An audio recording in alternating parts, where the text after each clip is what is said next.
Students, आप देख रहे हैं the royal study YouTube channel.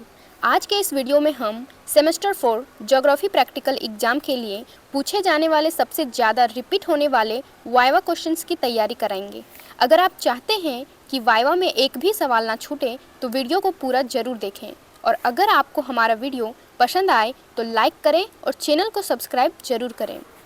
तो चलिए हम देखते हैं सबसे पहले अपने क्वेश्चंस को, सबसे मोस्ट इम्पॉर्टेंट क्वेश्चंस को। तो जो क्वेश्चंस पूछे जाते हैं एक्सटर्नल एग्जामिनर द्वारा, तो वो सबसे पहले सिलेबस बेस्ड क्वेश्चन पूछते हैं। वो पता करते हैं कि स्टूडेंट को अपनी सिलेबस के बारे में पूरा ज्ञान है या नहीं। तो देखते हैं कि सिलेबस के आधार पर वो कैसे क्वेश्चन एराइज कर सकते हैं। तो पहला क्वेश्चन है, आपने ज्योग्राफी प्रैक्टिकल में कुल कितने मॉड्यूल्स पढ़े हैं? तो साधारण तौर पर अगर देखा जाए तो हम हर एक सेमेस्टर में 4 मॉड्यूल्स पढ़ते हैं प्रैक्टिकल में। उसी प्रकार सेमेस्टर 4 में भी हमें 4 मॉड्यूल्स पढ़ने हैं। अब नेक्स्ट क्वेश्चन अराइज किया जा सकता है कि मॉड्यूल 1 के सभी टॉपिक्स को क्रम में बताइए। तो हम सभी टॉपिक्स को क्रम में तभी बता सकते हैं जब हमें सिलेबस पूरा याद हो अच्छे तरीके से। तो हम अभी आगे जाकर देखेंगे अपना सिलेबस को और उसके सारे टॉपिक्स को। तो ये रहा हमारा मॉड्यूल 1 और इसमें टोटल 5 टॉपिक्स दिए गए हैं, जिसमें से पहला टॉपिक है hypsometric curve of ocean floor. दूसरा टॉपिक है solving ocean current and salinity on ocean map, जिसमें से हमें पैसिफिक ओशियन, अटलांटिक ओशियन और इंडियन ओशियन की ओशियन करंट और सैलिनिटी को दर्शाना है। अब थर्ड टॉपिक है अल्टीमेट्रिक फ्रीक्वेंसी ग्राफ, और चौथा टॉपिक है सिनॉप्टिक चार्ट ऑन ओशियन, और पांचवा टॉपिक है interpretation and naming of cyclones and cyclones scale. तो अगर देखा जाए तो इतने लंबे लंबे टॉपिक्स बोलना थोड़ा कठिन हो जाएगा, इसलिए हम इसे बोलते समय क्या कर देंगे, शॉर्ट कर देंगे। जैसे कि पहला टॉपिक में हम सिर्फ बोलेंगे हिप्सोमेट्रिक कर्व है, दूसरा टॉपिक में ओशियन करंट एंड सैलिनिटी है, और तीसरा टॉपिक अल्टीमेट्रिक फ्रीक्वेंसी ग्राफ, और चौथा टॉपिक सिनॉप्टिक चार्ट, और पाँचवा टॉपिक सिर्फ हम इसमें साइक्लोन्स बोलेंगे कि 5वें टॉपिक में साइक्लोन्स हैं। तो किस प्रकार है 5 टॉपिक मॉड्यूल 1 में? तो पहला है हिप्सोमेट्रिक कर्व, दूसरा है ओशियन करंट एंड सैलिनिटी, तीसरा है अल्टीमेट्रिक फ्रीक्वेंसी ग्राफ, चौथा है सिनॉप्टिक चार्ट, और पांचवा है साइक्लोन्स। तो देख लिए कि 5 टॉपिक कैसे हैं। तो इन सारे 5 टॉपिक्स को हमें याद कर लेना है, और जब हमें एग्जामिनर के द्वारा पूछा जाएगा तो मॉड्यूल 1 के सारे टॉपिक को अच्छे से बताना है। सबसे पहले बताना है कि मॉड्यूल 1 में 5 टॉपिक दिए गए हैं, उसके बाद एक एक करके उन 5 टॉपिक का नाम हमें बताना है, और वो शॉर्ट करके बताना है, नहीं तो इतना लंबा हम नहीं बता सकते हैं। अब नेक्स्ट क्वेश्चन पूछा जा सकता है कि हिप्सोमेट्रिक कर्व कौन सा मॉड्यूल में दिया गया है, यानी कि किसी भी सिलेबस के किसी एक टॉपिक को उठाकर बोला जा सकता है कि ये कौन से मॉड्यूल में दिया गया है। तो अभी हम हिप्सोमेट्रिक कर्व देख कर आए हैं कि ये मॉड्यूल 1 में दिया गया है। उसके बाद नेक्स्ट क्वेश्चन है कि ऑम्ब्रोथर्मिक डायग्राम और जियोलॉजिकल साइन कौन सा मॉड्यूल में दिया गया है। तो ये भी एक टॉपिक है जो हमारे दूसरे मॉड्यूल में दिया गया है, देखना है। तो ये रहा हमारा दूसरा मॉड्यूल, जिसमें से ये है हमारा ऑम्ब्रोथर्मिक डायग्राम और ये है जियोलॉजिकल साइन। तो ये मॉड्यूल 2 के टॉपिक्स हैं। ये जो दोनों टॉपिक है जियोलॉजिकल साइन और ऑम्ब्रोथर्मिक डायग्राम, ये मॉड्यूल 2 के टॉपिक हैं। तो हमें पूरा सिलेबस का ज्ञान रखना है, पूरा हमें सिलेबस के सारे टॉपिक्स और सारे मॉड्यूल्स को अच्छे से याद करना है, ताकि हम अच्छे से आंसर दे सकें। अगर मॉड्यूल 2 के सारे टॉपिक्स को देखा जाए तो इसमें भी 5 टॉपिक्स दिए गए हैं टोटल, जिसमें से पहला है identification of rocks and minerals, दूसरा है cross section and interpretation of geological map, third topic है जियोलॉजिकल साइन, जिसे हिंदी में भूवैज्ञानिक संकेत बोला जाता है, और चौथा में कुछ डायग्राम दिए गए हैं, जिसमें से फूड चेन का यानी खाद्य श्रृंखला का, फूड वेब का यानी खाद्य जाल का, और एनर्जी फ्लो यानी ऊर्जा प्रवाह का डायग्राम हमें दिखाना है। और पांचवा टॉपिक में भी एक डायग्राम है जो है ऑम्ब्रोथर्मिक डायग्राम। तो ये टोटल 5 टॉपिक्स दिए गए हैं मॉड्यूल 2 में। तो हमें अगर मॉड्यूल 2 के सारे टॉपिक्स का नाम पूछ दे तो हम कैसे करेंगे, इसे इजी वे में कैसे बताएंगे? तो पहला टॉपिक हम बताएंगे identification of rocks and minerals, और दूसरा हम इतना लंबा नहीं बोल पाएंगे तो हमें केवल बोलना है जियोलॉजिकल मैप, ठीक ना। तो सेकेंड टॉपिक में जियोलॉजिकल मैप है, और तीसरे टॉपिक में जियोलॉजिकल साइन है, और चौथे टॉपिक में डायग्राम दिए गए हैं, फूड चेन, फूड वेब और एनर्जी फ्लो का डायग्राम दिया गया है। ये चौथे टॉपिक में बोलना है। उसके बाद हमें 5वें टॉपिक में बोलना है ऑम्ब्रोथर्मिक डायग्राम। 5वां टॉपिक क्या है? ऑम्ब्रोथर्मिक डायग्राम। तो इस प्रकार करके हमें मॉड्यूल 2 के भी सारे 5 टॉपिक्स ईजी वे में बता देना है अगर पूछा जाए तो। अब ये हमारे सिलेबस का जो मॉड्यूल 3 है वो इसी मॉड्यूल 3 के हिसाब से हमें क्या करना है, टूर जाना था। मतलब जो टूर जाया जाता है, बच्चों का द्वारा जाया जाता है, जो टूर विभागाध्यक्ष के द्वारा जो ले जाया जाता है वो इसी मॉड्यूल 3 के आधार पर ही ले जाया जाता है। और जो हम टूर जाने के बाद जो हम टूर रिपोर्ट तैयार करते हैं उसी में हमें ये 20 मार्क्स दिए जाते हैं और ये मॉड्यूल 3 के अंदर हम ये टूर रिपोर्ट को तैयार करते हैं और इसी के अंतर्गत हम टूर के लिए जाते हैं बाहर। उसके बाद मॉड्यूल 4 में है, ये भी 20 मार्क्स का है, जिसमें से हमें प्रैक्टिकल नोटबुक यानी जो प्रैक्टिकल फाइल तैयार करते हैं उसमें हमें 10 मार्क्स मिलेंगे और जो वाइवा वॉश का एग्ज़ाम होता है उसमें हमें 10 मार्क्स मिलते हैं। तो इस टोटल वीडियो में जो हम तैयारी करवाएंगे वो इसी वाइवा वॉश का ही तैयारी कराने वाले हैं। जो इसमें प्रश्न पूछे जाते हैं उसका तैयारी कराने वाले हैं, जो कि 10 मार्क्स का होता है। जिस हिसाब से आप आंसर दोगे उस हिसाब से आपको मार्क्स मिलेगा, A+, B+, A, इस तरह करके ग्रेड भी मिलता है जिस हिसाब से आप आंसर देते हो। तो चलिए अब हम अपना वाइवा वॉश क्वेश्चंस की तैयारी करते हैं। तो ये रहा हमारा पहला topic, hypsometric curve of ocean floor, जिसमें से हम पहला प्रश्न देखते हैं। पहला है, हिप्सोमेट्रिक वक्र क्या है? तो इसका आंसर हमें देना है कि यह एक सांख्यिकीय ग्राफ है जो पृथ्वी की सतह के विभिन्न ऊंचाइयों और गहराइयों के क्षेत्रफल को प्रदर्शित करती है। और हम हिप्सोमेट्रिक वक्र को और क्या कह सकते हैं, तो हम इसे हिप्सोग्राफिक वक्र भी कहते हैं। हिप्सोमेट्रिक कर्व को और क्या कहा जा सकता है, हिप्सोग्राफिक वक्र भी कहा जा सकता है। तो हम देखते हैं इसे डायग्राम के माध्यम से कि ये हिप्सोमेट्रिक वक्र जो है वो कैसे विभिन्न ऊंचाइयों और गहराइयों के क्षेत्रफल को प्रदर्शित करती है। ठीक, हम इसे डायग्राम के माध्यम से समझेंगे। तो ये रहा हमारा डायग्राम हिप्सोमेट्रिक कर्व का, जिसमें से इधर हमारा दिया गया है अल्टीट्यूड यानी कि ऊंचाई को दिया गया है और इधर एरिया दिया गया है यानी कि इस ऊंचाई वाले क्षेत्र जो है वो कितने क्षेत्रफल में फैले हुए हैं। ये कोई जो ये जैसे कि 2000 मीटर वाला क्षेत्र हो गया, 2500 मीटर वाला क्षेत्र हो गया, इसका क्षेत्रफल कितना यानी कि कितने क्षेत्रफल में फैले हुए हैं वो एक्स एक्सिस पर दिया गया है और वाई एक्सिस पर क्या दिया गया है, अल्टीट्यूड दिया गया है। एक्स एक्सिस पर क्या दिया गया है, एरिया दिया गया है, वो भी किलोमीटर स्क्वायर में, वर्ग किलोमीटर में एरिया दिया गया है और अल्टीट्यूड जो है वो मीटर में दिया गया है यहाँ पे। तो जैसे कि हम यहाँ पे देखते हैं ये 25 मीटर वाला जो ऊंचाई है, 25 मीटर वाला जो ऊंचाई है, और ये ऊंचाई कहाँ से लिया गया है, 0 से लिया गया है, यानी कि हम इसे कहते हैं सी लेवल, इसे हम कहते हैं सी लेवल। तो सी लेवल से ऊपर की ओर जा रहा है यानी कि ऊंचाई को लिया गया है यहाँ पर। अगर सी लेवल 0 से अगर नीचे की ओर जाया जाता, जैसे कि नीचे की ओर 2000, 4000, 5000 जाता, तो हम बोलते हैं कि ये गहराई, ये हिप्सोमेट्रिक कर्व जो है वो गहराई को दर्शा रहा है। लेकिन ये जो हिप्सोमेट्रिक कर्व है ये ऊंचाई को दर्शा रहा है।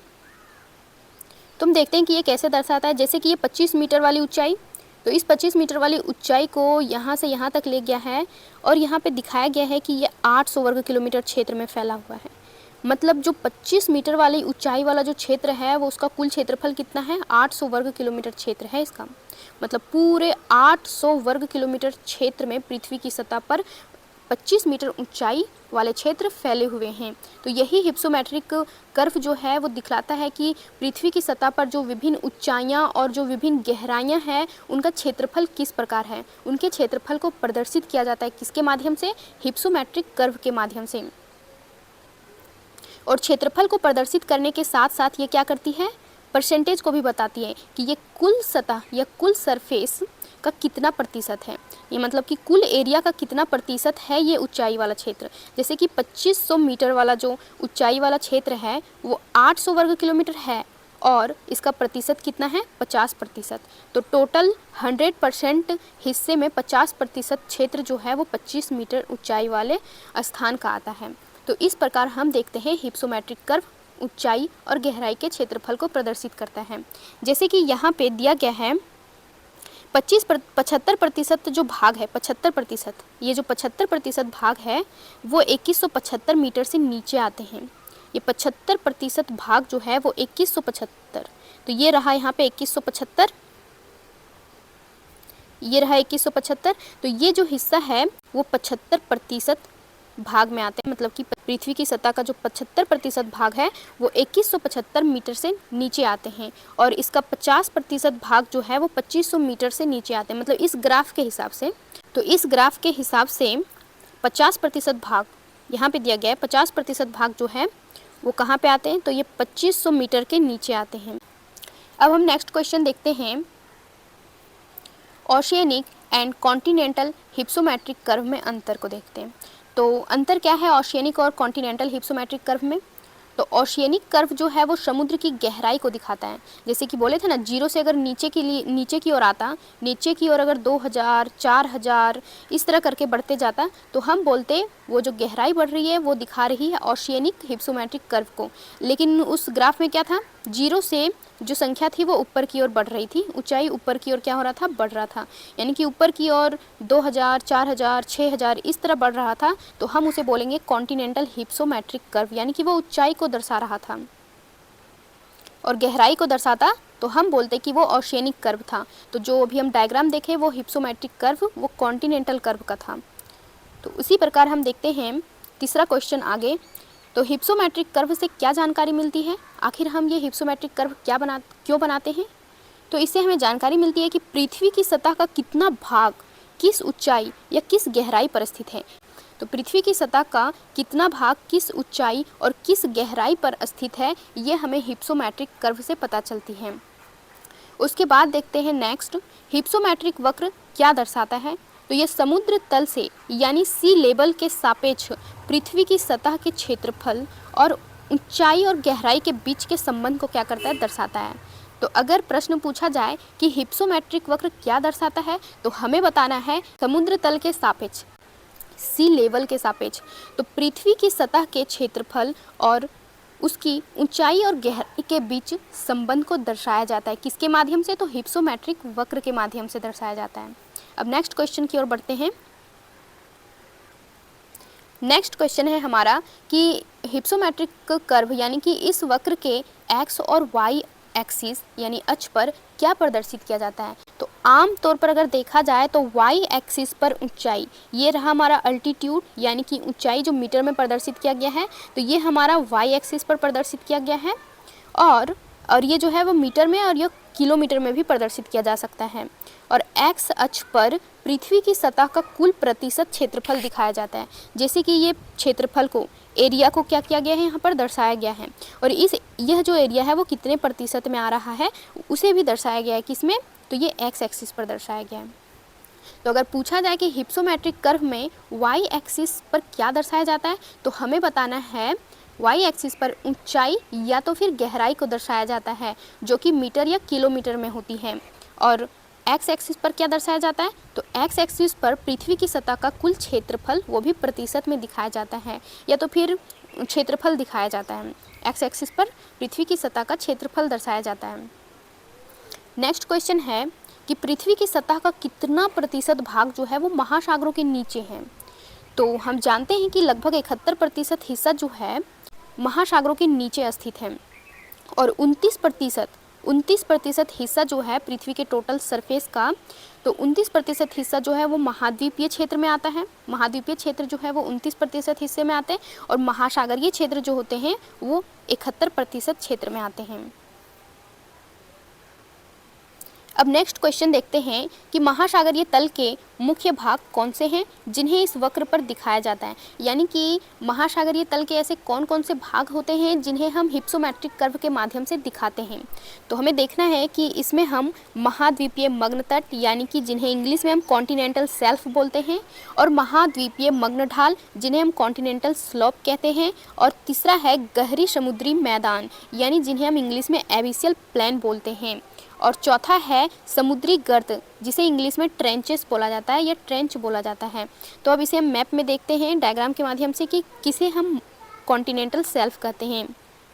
तो ये जो कॉन्टिनेंटल शेल्फ है, ये वाला जो हिस्सा, ये कॉन्टिनेंटल शेल्फ कहलाता है। यानी कि ये महाद्वीप का ही हिस्सा होता है जो जल से, समुद्री जल से थोड़ा ढका होता है, और ये उथला हिस्सा होता है, ज़्यादा गहरा नहीं होता है। तो इस हिस्से को हम कॉन्टिनेंटल शेल्फ कहते हैं। और कॉन्टिनेंटल शेल्फ की जो ढाल होती है, जहाँ से तीव्र ढाल के रूप में गहराई बढ़ने लगती है ना, तीव्र ढाल के रूप में जो गहराई बढ़ने लगती है, तो इसे हम कॉन्टिनेंटल स्लोप कहते हैं, यानी महाद्वीपीय ढाल के नाम से जानते हैं इसे। और उसके बाद फिर मंद ढाल होता है, मंद ढाल का वह चौड़ा क्षेत्र जो होता है इसे हम कॉन्टिनेंटल राइज बोलते हैं, कॉन्टिनेंटल राइज यानी महाद्वीपीय उभार या महाद्वीपीय उठाव कहते हैं इस क्षेत्र को, ठीक। उसके बाद ये जो आकृति दिख रही है, ये आकृति जो दिख रही है ये कैनियंस, हम इसे कैनियंस कहते हैं, जिसे हिंदी में कंदराएं बोला जाता है, महासागरीय कंदराएं, और इंग्लिश में इसे कैनियंस बोला जाता है। तो ये कैनियंस का निर्माण होता कैसे है? जैसे कि महाद्वीपीय क्षेत्र से जब कोई नदियाँ बहकर आती है और समुद्री क्षेत्र में प्रवेश करती है तो इसके कारण जो द्रोणी उत्पन्न होता है, जो क्षेत्र को काटते हुए ये समुद्र में घुसती है, तो इसके घाटी क्षेत्र को क्या बोला जाता है? कैनियंस। समुद्र में इस क्षेत्र को कैनियंस के नाम से जाना जाता है। और महाद्वीपीय ढाल और महाद्वीपीय उभार के बाद जो एक विस्तृत मैदान आता है, विस्तृत, समतल और गहरा जो मैदान आता है उसे हम नीतल मैदान के नाम से जानते हैं, या गहरी समुद्री मैदान, जिसे इंग्लिश में हम एबिसियल प्लेन कहते हैं। हाँ, उसके बाद ये एक चौथा पॉइंट बच गया है, समुद्री गर्त। ये ट्रेंचेस क्या होती हैं? तो अभी दिखाते हैं एक डायग्राम के माध्यम से ये ट्रेंचेस क्या होती हैं। तो समुद्र के अंदर जो गहरी गहरी खाइयाँ और संकरी क्षेत्र जो होते हैं उसे हम महासागरीय गर्त, ओशियनिक ट्रेंच बोलते हैं। जो गहरी खाइयाँ होती हैं उसे हम ओशियनिक ट्रेंच बोलते हैं। इस डायग्राम में सारे पार्ट्स को अच्छे से दिखाए गए हैं, जिसमें से ये है हमारा मग्न तट, जिसमें समुद्र का जो जल होता है थोड़ा समुद्र के जल से थोड़ा सा भरा हुआ होता है, उथला हिस्सा होता है, ये महाद्वीपीय मग्न तट उथला हिस्सा होता है। उसके बाद आता है महाद्वीपीय मग्न ढाल, यानी कि जहाँ पे सेल्फ ख़त्म होकर, मतलब कि जो ढाल होता है मग्न ढाल, वो तीव्र ढाल के रूप में बदल जाता है। तीव्र ढाल के रूप में जब गहराई बढ़ने लगती है तो उस ढाल को हम क्या कहते हैं? उस स्लोप को क्या कहते हैं? कॉन्टिनेंटल स्लोप कहते हैं। उसके बाद इस कॉन्टिनेंटल स्लोप के बाद एक विस्तृत मैदानी क्षेत्र आता है, एक विस्तृत और समतल मैदानी हिस्सा जो आता है जिसकी लंबाई सबसे अधिक होती है, उस क्षेत्र को हम कहते हैं गंभीर सागरीय मैदान, या हम देखे थे इसे गहरी सागरीय मैदान या गहरी समुद्री मैदान, या इंग्लिश में एबिसियल प्लेन के नाम से भी जानते हैं। और उसके बाद जो गहरी गहरी खाइयाँ आती है समुद्र के नीचे, जो संकरे क्षेत्र होते हैं, उसे हम ओशियनिक ट्रेंच के नाम से जानते हैं। तो ये सारे फीचर्स को हम देख लिए, समुद्र के नीतल के सारे फीचर्स, तो जिसमें हम दिखाया गया है यहाँ पे इधर ऊंचाई की ओर, यानी कि ये कॉन्टिनेंटल पार्ट है ना, तो इधर ऊंचाई की ओर दर्शाया गया है, और ये समुद्र तल के नीचे वाला क्षेत्र है जिन्हें गहराई के रूप में दर्शाया गया है कि कितना मीटर गहराई में ये सब पाया जाता है। अब नेक्स्ट क्वेश्चन है, ओशियन फ्लोर की औसत गहराई क्या है? तो हमारे ओशियन फ्लोर की जो औसत गहराई है वो लगभग 3800 मीटर है। नेक्स्ट क्वेश्चन है, मिड ओशियनिक रीज। तो मिड ओशियनिक रीज क्या है? तो समुद्र के मध्य में पाई जाने वाली जो लंबी लंबी पर्वतमालाएं होती हैं उन्हें हम मिड ओशियनिक रीज कहते हैं, यानी कि जो समुद्री क्षेत्र में या महासागरीय क्षेत्र में जो ज्वालामुखी उद्गार होते हैं और ज्वालामुखी होने के बाद जो लंबी लंबी पर्वत श्रेणियां का निर्माण होता है सागरीय क्षेत्रों में, तो उन्हें हम मिड ओशियनिक रीज के नाम से जानते हैं। और इसका सबसे बेस्ट एग्जाम्पल है अटलांटिक, मिड अटलांटिक रीज, यानी कि मध्य अटलांटिक कटक। तो कटक, मध्य अटलांटिक कटक जो है वो मिड ओशियनिक रीज का सबसे बेस्ट एग्जाम्पल है, और वो अटलांटिक महासागर में उत्तर से दक्षिण तक वो रीज जो है वो फैला हुआ है। अब नेक्स्ट देखते हैं कि कॉन्टिनेंटल सेल्फ, स्लोप और एबिसल प्लेन में क्या अंतर है। तो सेल्फ जो होता है वो उथला भाग होता है, तो ये है हमारा कॉन्टिनेंटल सेल्फ जो कि उथला हिस्सा है, ज़्यादा गहरा नहीं होता है। और स्लोप जो है वो ढाल वाला भाग होता है, और इसका जो ढाल होता है वो बहुत ही तीव्र होता है। और एबिसल प्लेन जो होता है वो गहरा और समतल भाग होता है। ये क्षेत्र जो हो गया वो एबिसल प्लेन का क्षेत्र हो गया, जो गहरा होता है, समतल होता है और सागर के विस्तृत क्षेत्र में फैला होता है। सबसे विस्तृत क्षेत्र अगर बोला जाए तो वो एबिसल प्लेन ही है। महासागरीय नीतल का सबसे विस्तृत क्षेत्र होता है एबिसल प्लेन।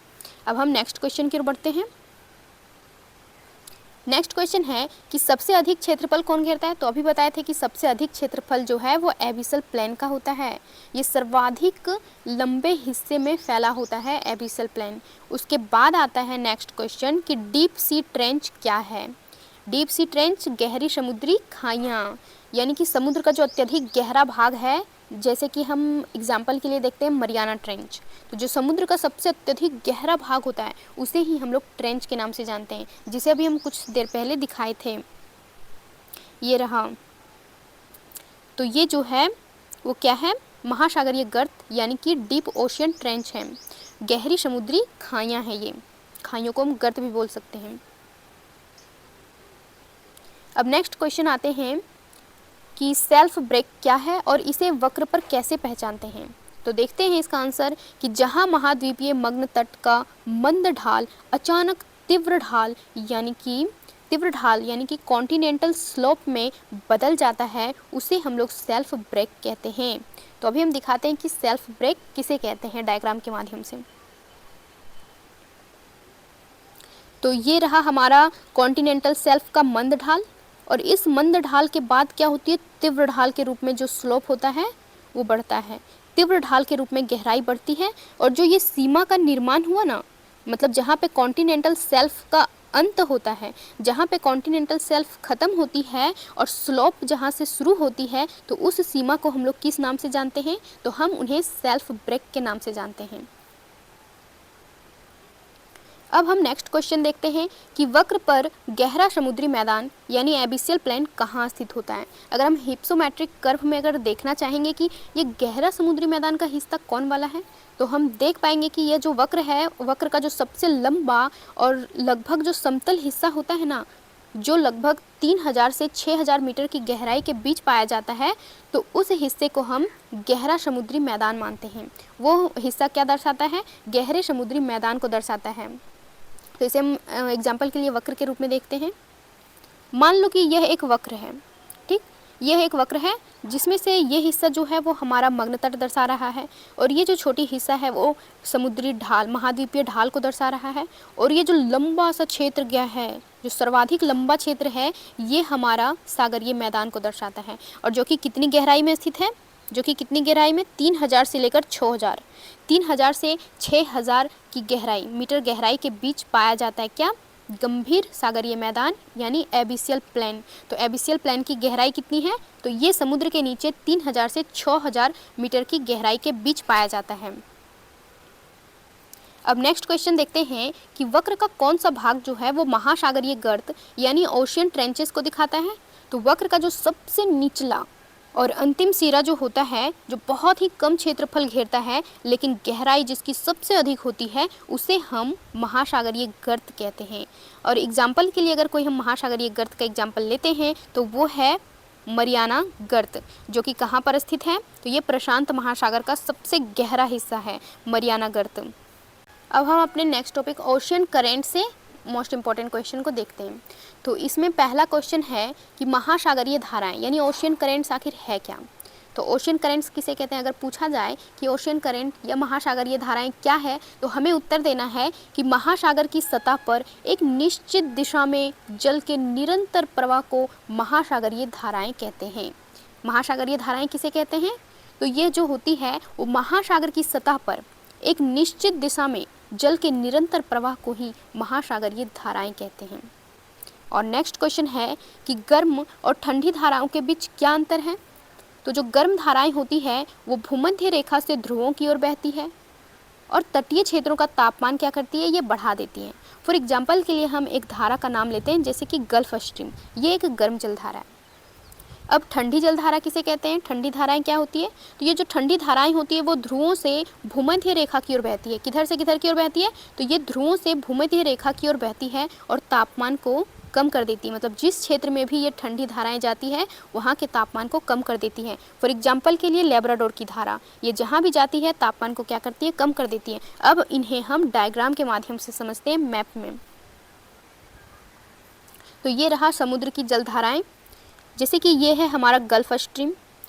जो धाराएं, ये विषुवत रेखा है, ये विषुवत रेखा है। तो जो धाराएं विषुवतीय क्षेत्र से नॉर्थ पोल और साउथ पोल यानी कि ध्रुवीय क्षेत्रों की ओर जाती है उन्हें हम गर्म धाराएं कहते हैं। और जो पोलीय एरिया से, मतलब कि जो ध्रुवीय क्षेत्र से भूमध्य रेखीय क्षेत्र की ओर जो धाराएं आती है उन्हें हम किस नाम से जानेंगे, ठंडी जलधाराओं के नाम से जानेंगे।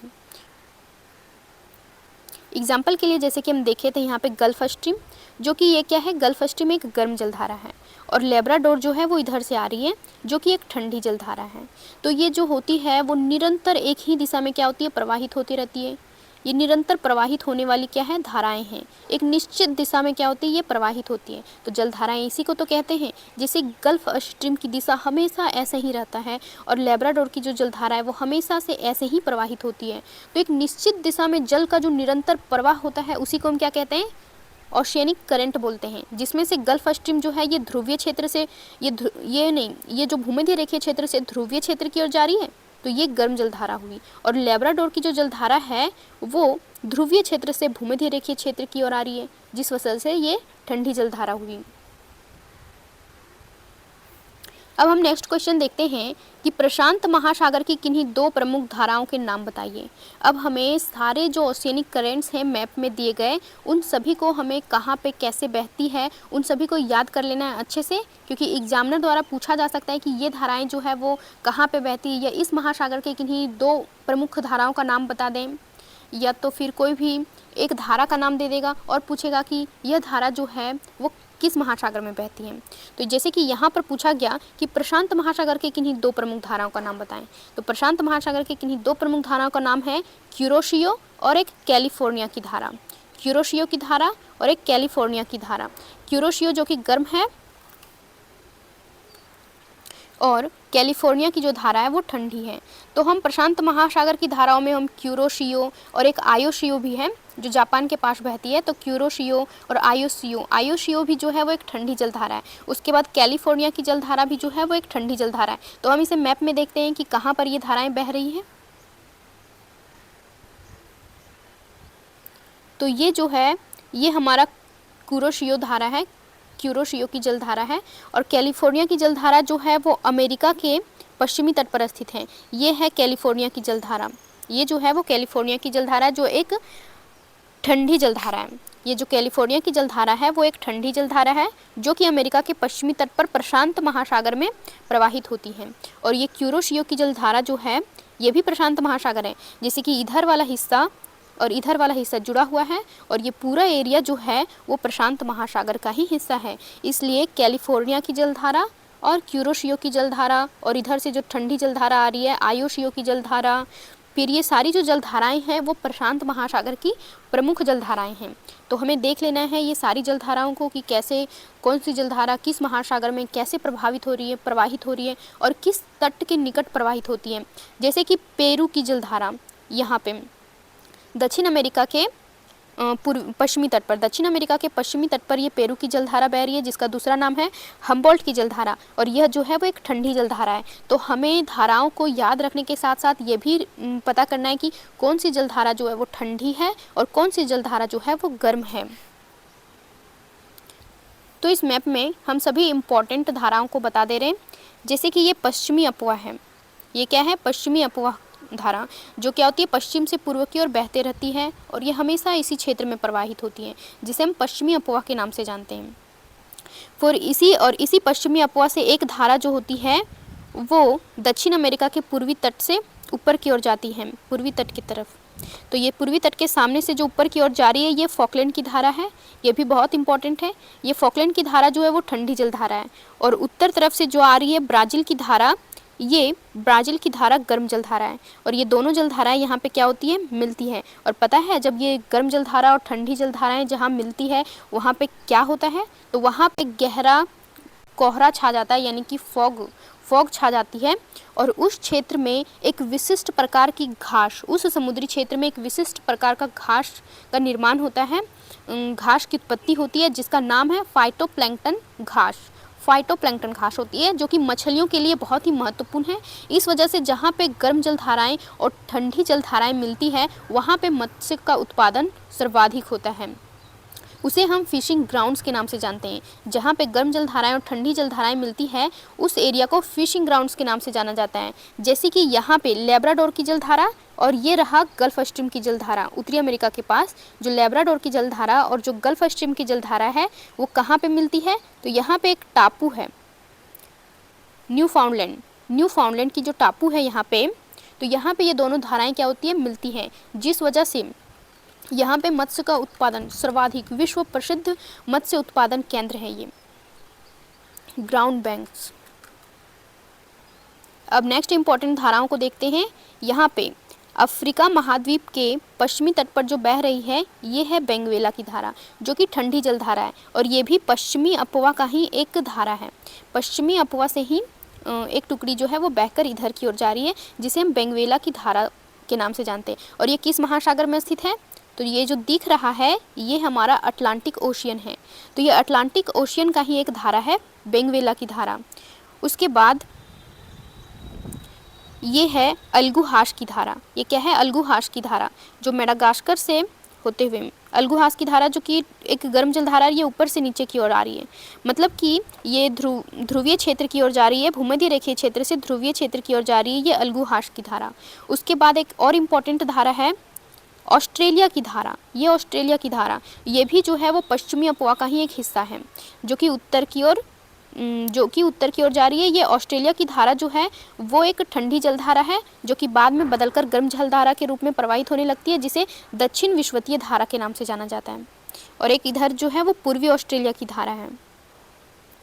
उसके बाद यहाँ पे जापान के तट के पास कुरोशियो और उधर से रूस के तट से उधर से आ रही है आयोशियो की धारा। और यहाँ पे भी ठंडी जलधारा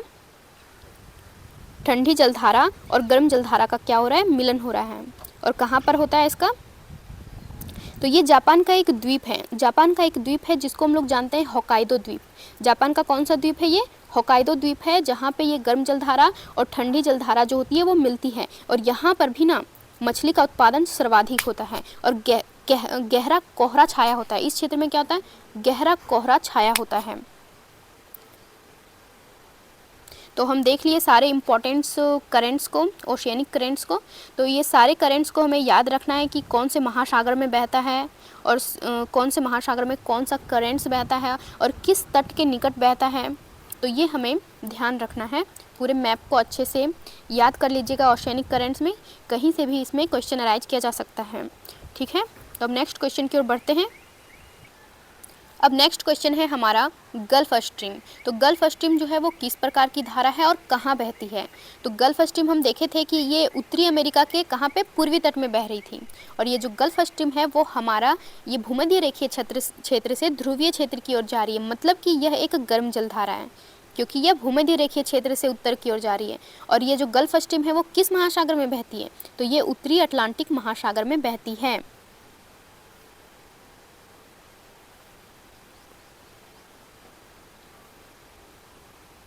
तो ये है हमारा गल्फ स्ट्रीम। ये कहाँ पे बह रही है? तो ये अटलांटिक महासागर में बह रही है। तो ये कहाँ बह रही है? अटलांटिक महासागर में बह रही है और ये भूमध्य रेखीय क्षेत्र से ध्रुवों की ओर जा रही है और यह एक गर्म जलधारा है। अब नेक्स्ट क्वेश्चन है हमारा, जहाँ गर्म और ठंडी धाराएं मिलती है वहाँ क्या होता है? तो अभी कुछ देर पहले हम बताए थे कि जिस क्षेत्र में गर्म जलधारा और ठंडी जलधारा मिलती है उन क्षेत्रों में क्या होता है? घने कोहरे का निर्माण होता है, यानी कि डेंस फॉग का क्या होता है? निर्माण होता है। एकदम कोहरा छाया होता है उस क्षेत्र में, घना कोहरा छाया होता है। और नेक्स्ट सबसे इम्पोर्टेंट बात है कि वह क्षेत्र यानी कि जहाँ पे गर्म जलधारा और ठंडी जलधारा मिलती है वो मत्स्य पालन का प्रमुख केंद्र बन जाता है। वर्ल्ड्स बेस्ट फिशिंग ग्राउंड्स के नाम से जाना जाता है वो क्षेत्र। मुख्य एग्जाम्पल अगर इसका देखना चाहते हो तो देखो कि एक क्षेत्र है न्यू फाउंडलैंड, जो कि कहाँ पे है? कनाडा के तट के पास है। न्यू फाउंडलैंड स्थान है वह। और यहाँ पे कौन कौन सी धाराएं मिलती है? तो गर्म जलधारा के रूप में गल्फ स्ट्रीम और ठंडी जलधारा के रूप में लैब्राडोर की धारा मिलती है। और दूसरा प्लेस है जहाँ पे गर्म जलधारा और ठंडी जलधारा मिलती है वो जापान के पास है, होक्काइडो। जापान के पास एक होक्काइडो द्वीप है। तो होक्काइडो द्वीप के पास क्या होती है? क्यूरोशियो, जो कि एक गर्म जलधारा है, और आयोशियो, जो कि एक ठंडी जलधारा है। तो इन दोनों का वहाँ पे मिलन होता है और ये वर्ल्ड बेस्ट फिशिंग ग्राउंड्स के नाम से जानी जाती है वह स्थान, जैसे कि होक्काइडो द्वीप। यहाँ पे मछलियों का उत्पादन सर्वाधिक होता है। मछलियों का उत्पादन क्यों होता है? क्योंकि वहाँ पर एक विशिष्ट प्रकार का घास का निर्माण होता है जिसका नाम है फाइटोप्लैंक्टन घास। अगर मैप में देखा जाए तो ये रहा हमारा क्यूरोशियो और ये रहा आयोशियो की जलधारा। आयोशियो जो कि एक ठंडी जलधारा है और कुरोशियो जो कि एक गर्म जलधारा है। और जहाँ पे यह मिलती है ये जो है वो जापान का एक होक्काइडो द्वीप है। यहाँ पे इसी स्थान पे ये दोनों जलधाराएं क्या होती है? मिलती है, जिस वजह से यहाँ पे गहरा कोहरा भी छाया होता है और वर्ल्ड का बेस्ट फिशिंग ग्राउंड भी है यह। और नेक्स्ट जो जलधारा है वो गल्फ स्ट्रीम जो कि एक गर्म जलधारा है, और लेब्राडोर की जलधारा जो कि एक ठंडी जलधारा है। और ये जो दोनों जलधाराएं होती है वो ये कनाडा है, ठीक ना, कनाडा देश है, और कनाडा देश का ही एक यहाँ पे न्यू फाउंडलैंड द्वीप स्थित है, न्यू फाउंडलैंड, जहाँ पे ये दोनों जलधाराएं मिलती है। और ये न्यू फाउंडलैंड में एक प्लेस है, वो भी क्या जाना जाता है, वर्ल्ड का बेस्ट ग्राउंड, फिशिंग ग्राउंड्स के नाम से जाना जाता है।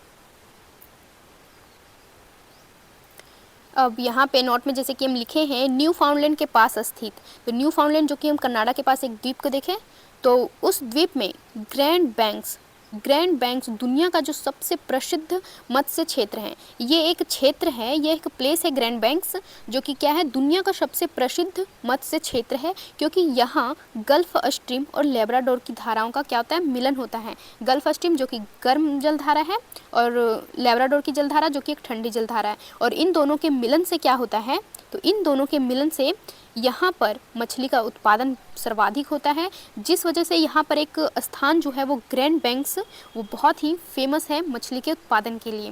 तो ये पूछा जा सकता है कि कौन सा क्षेत्र जो है पूरे विश्व प्रसिद्ध है मत्स्य उत्पादन के लिए, जिसे फेमस फिशिंग ग्राउंड्स के नाम से जाना जाता है। तो हमें बताना है कि वह क्षेत्र जो है वो न्यू फाउंडलैंड के पास स्थित है और उनका नाम है ग्रैंड बैंक्स।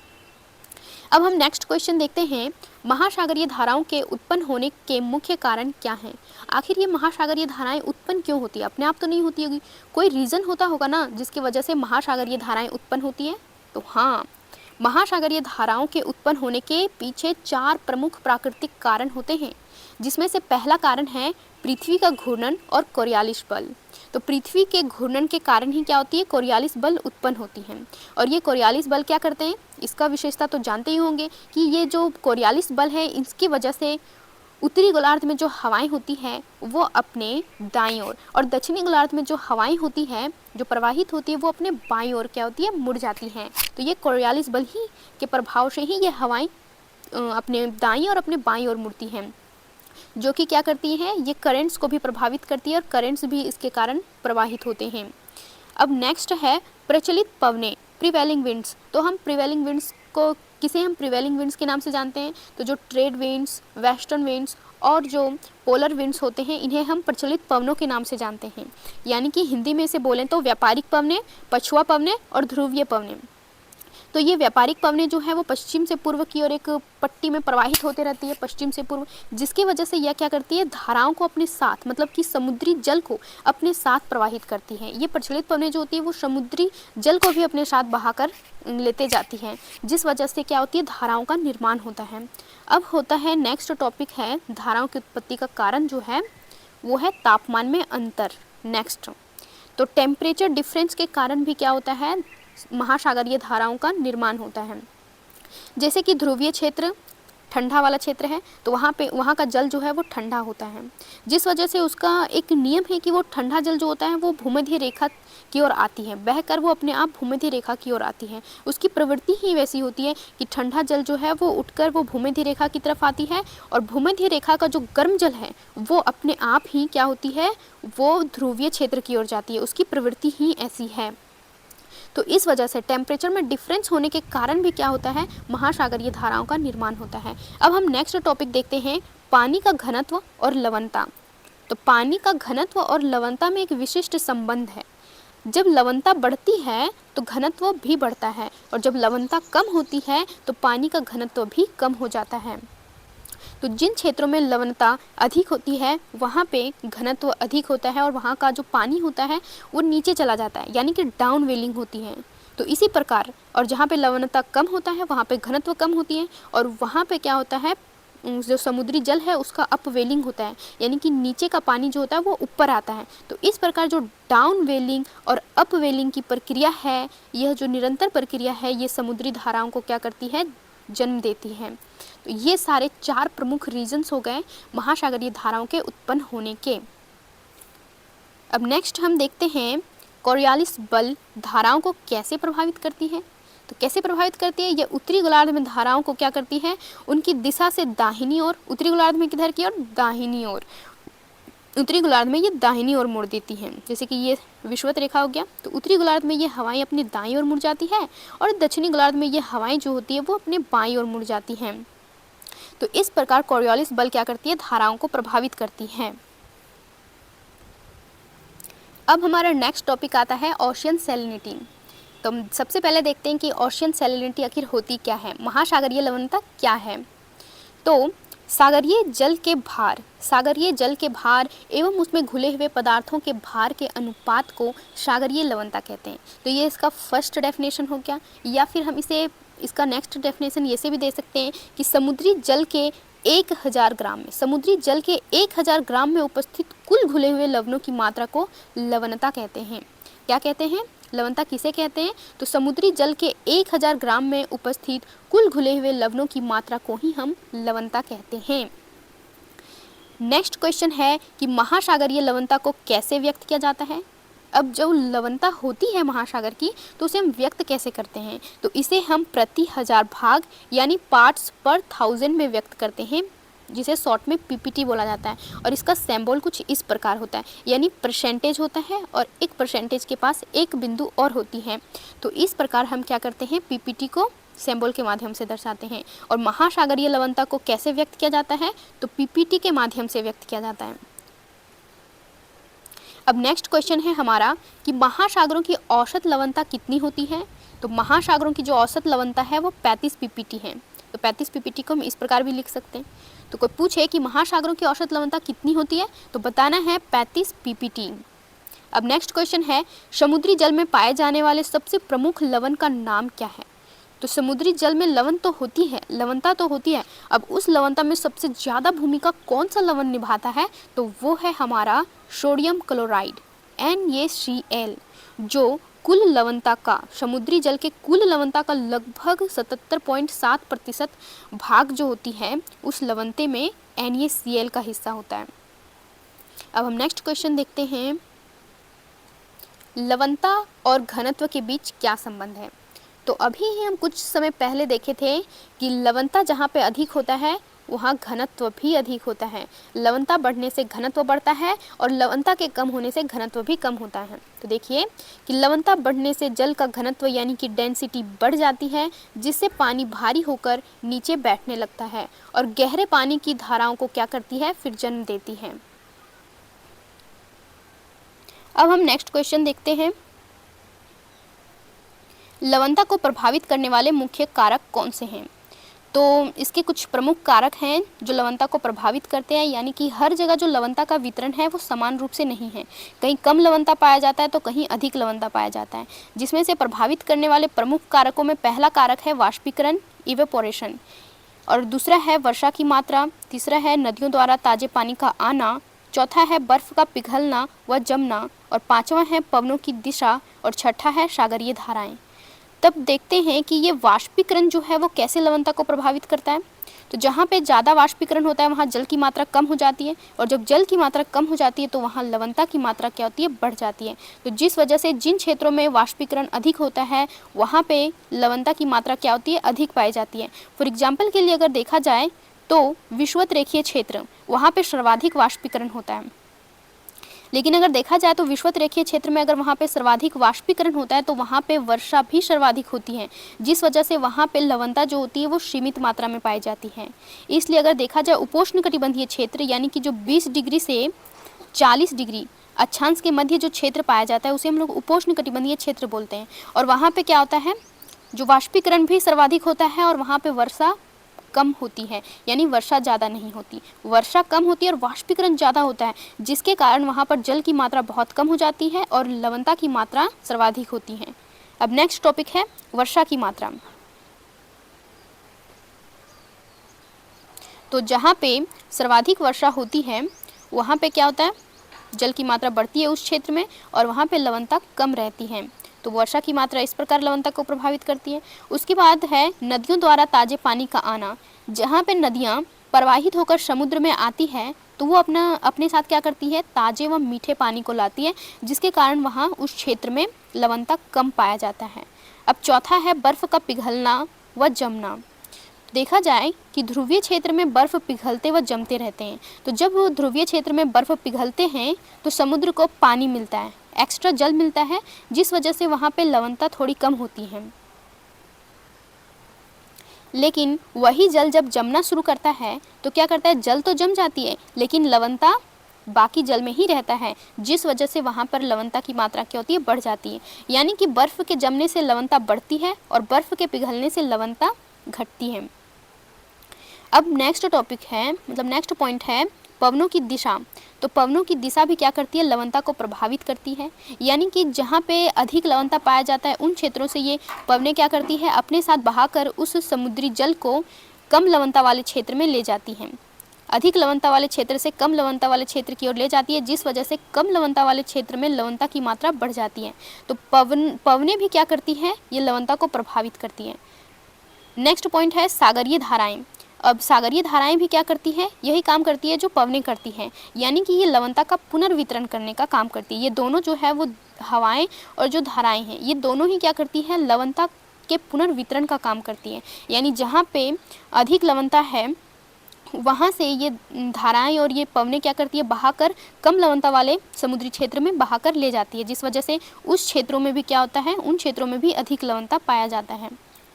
अब नेक्स्ट क्वेश्चन है कि भूमध्य रेखीय क्षेत्रों और उपोष्णकटिबंधीय क्षेत्रों में लवणता में अंतर क्यों होता है। तो भूमध्य रेखीय क्षेत्र वही जो 0 से 10 डिग्री अक्षांश के मध्य पाया जाता है, और उपोष्णकटिबंधीय क्षेत्र जो कि 20 डिग्री से 40 डिग्री अक्षांश के मध्य पाया जाता है। तो अगर देखा जाए तो भूमध्य रेखीय क्षेत्र में ना अधिक वर्षा के कारण, भूमध्य रेखीय क्षेत्रों में अधिक वर्षा के कारण समुद्री जल की लवणता यहाँ पे कम होती है, क्योंकि भूमध्य रेखीय क्षेत्र में पता है कि यहाँ पे सर्वाधिक वाष्पीकरण होता है, लेकिन जितना वाष्पीकरण होता है उससे भी अधिक यहाँ पे क्या होती है, वर्षा होती है, जिस वजह से यहाँ पे लवणता जो होती है वो अपेक्षाकृत कम पाया जाता है। किसकी तुलना में, उपोष्णकटिबंधीय क्षेत्र की तुलना में। उपोष्णकटिबंधीय क्षेत्र में क्या होता है, यहाँ पे अत्यधिक वाष्पीकरण होता है।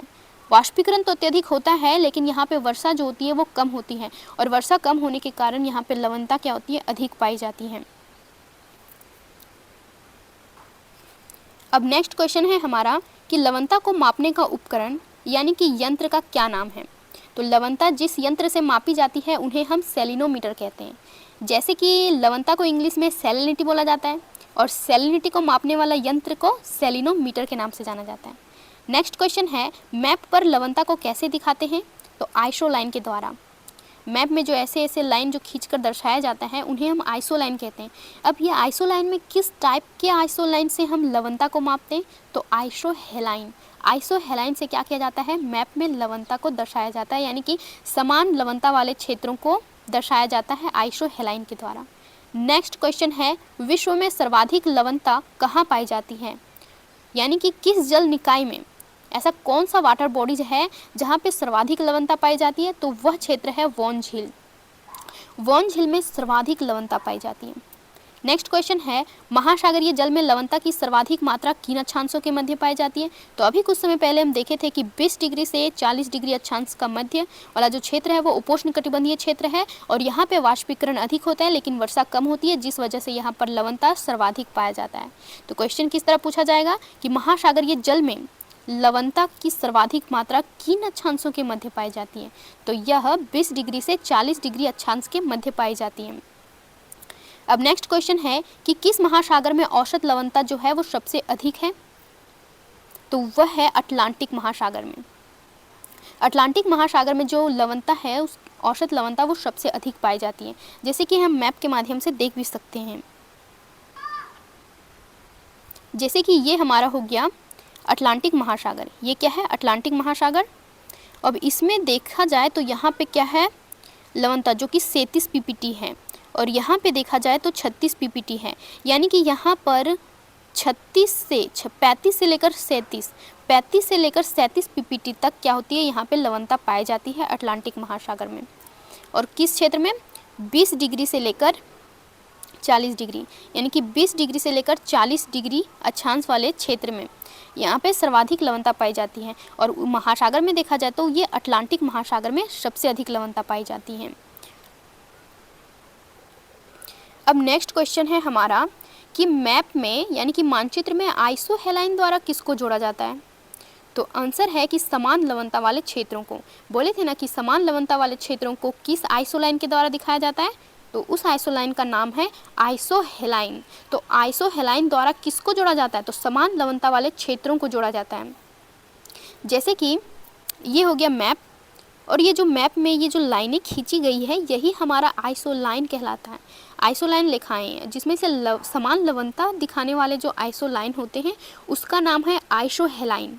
और इसी प्रकार अगर हम लोग समुद्री जल का टेम्परेचर देखते हैं ना, तो टेम्परेचर को हम लोग आइसोथर्मोलाइन टेम्परेचर को दर्शाया जाता है। यह हो गया हमारा समान लवणता दिखाने वाली लाइन, तो इसे हम लोग आइसोहेलाइन के नाम से जानते हैं। अगर यही रहता कि समुद्री क्षेत्र में जो समान वायु दाब दिखाने वाला अगर लाइन रहता कि इतना से इतना के बीच में इतना वायु दाब पाया जाता है, तो वायु दाब को दिखाने वाले लाइन को किस नाम से जाना जाता है, तो उसे हम लोग आइसोबार के नाम से जानते हैं। किसके नाम से, तो उसे हम लोग आइसोबार के नाम से जानते हैं। और जो चीज़, तो ये तो समान वायुदाब वाले क्षेत्र को दर्शाता है। अब अगर पूछा जाए कि समुद्री क्षेत्र में समान तापमान वाले क्षेत्रों को जोड़ने वाला रेखा किस नाम से जाना जाता है, तो उसे हम लोग आइसोथर्म के नाम से जानते हैं। मोस्ट इम्पॉर्टेंट टॉपिक है अल्टीमेट्रिक फ्रीक्वेंसी ग्राफ, जिन्हें हम इंग्लिश में कहते हैं तुंगता बारंबारता ग्राफ।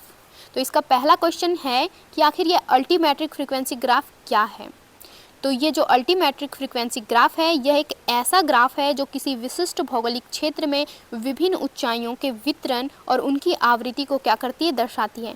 क्या करती है यह ग्राफ, तो यह ग्राफ जो है किसी विशिष्ट भौगोलिक क्षेत्र में विभिन्न ऊंचाइयों और उन विभिन्न ऊंचाइयों का वितरण कैसा है और उसकी आवृत्ति कैसी है उसे दर्शाती है। कौन, अल्टीमेट्रिक फ्रीक्वेंसी ग्राफ।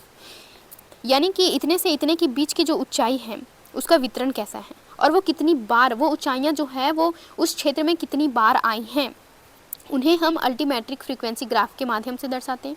नेक्स्ट क्वेश्चन है कि अल्टीमेट्रिक फ्रीक्वेंसी ग्राफ का उपयोग क्यों किया जाता है। तो यह किसी क्षेत्र में विभिन्न ऊंचाई स्तरों की आवृत्ति यानी कि उसकी फ्रीक्वेंसी, जितने भी ऊंचाई स्तर हैं उनकी आवृत्ति या उनके वितरण को दिखाने के लिए किया जाता है। तो अल्टीमेट्रिक फ्रीक्वेंसी ग्राफ का उपयोग क्यों किया जाता है, तो यह किसी क्षेत्र में विभिन्न ऊंचाई स्तरों की आवृत्ति या उनके वितरण को दिखाने के लिए किया जाता है। नेक्स्ट क्वेश्चन है, इसे बनाने के लिए डेटा कहाँ से प्राप्त किया जाता है, यानी कि अल्टीमेट्रिक फ्रीक्वेंसी ग्राफ बनाने के लिए हम डेटा कहाँ से प्राप्त करते हैं। तो ये जो डेटा है वो आमतौर पर स्थलाकृतिक मानचित्र यानी टोपोग्राफिकल मैप से स्पॉट हाइट का उपयोग करके हम डेटा प्राप्त करते हैं। अब हम समझ लेते हैं कि कुछ आगे देखते हैं कि स्पॉट हाइट, एक होता है स्पॉट हाइट और एक होता है बेंचमार्क। तो इन दोनों का मतलब क्या होता है थोड़ा समझ लेते हैं।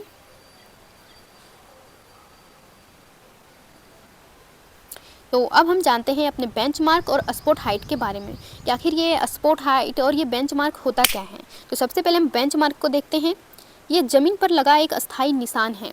जो बेंचमार्क होता है वो ज़मीन पर लगा होता है। तो ज़मीन पर लगा एक अस्थायी निशान है जिसकी समुद्र तल से जो ऊंचाई है, सटीक ऊंचाई, वो पहले से पता होती है। समुद्र तल से जो इसकी सटीक ऊंचाई है वो पहले से पता होती है और इसका उपयोग जो है वो दूसरी जगहों की ऊंचाई मापने के लिए किया जाता है।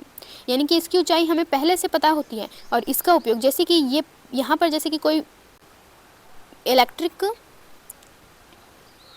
पिलर है जिसका बेंचमार्क यहाँ पे दिया गया है। बेंचमार्क को हम BM से दर्शाते हैं। तो इसका बेंचमार्क दिया गया है यहाँ, पहले से सर्वे ऑफ इंडिया के द्वारा निर्धारित किया जाता है बेंचमार्क को। तो बेंचमार्क पता है। अब इसी के समानांतर कुछ और बिल्डिंग्स दिए गए हैं हमारे पास, कुछ और बिल्डिंग्स हैं, हम उनकी ऊंचाई निर्धारित करना चाहते हैं। तो ये बेंचमार्क के हिसाब से ही हम क्या कर लेते हैं, इन ऊंचाइयों को भी निर्धारित कर लेते हैं।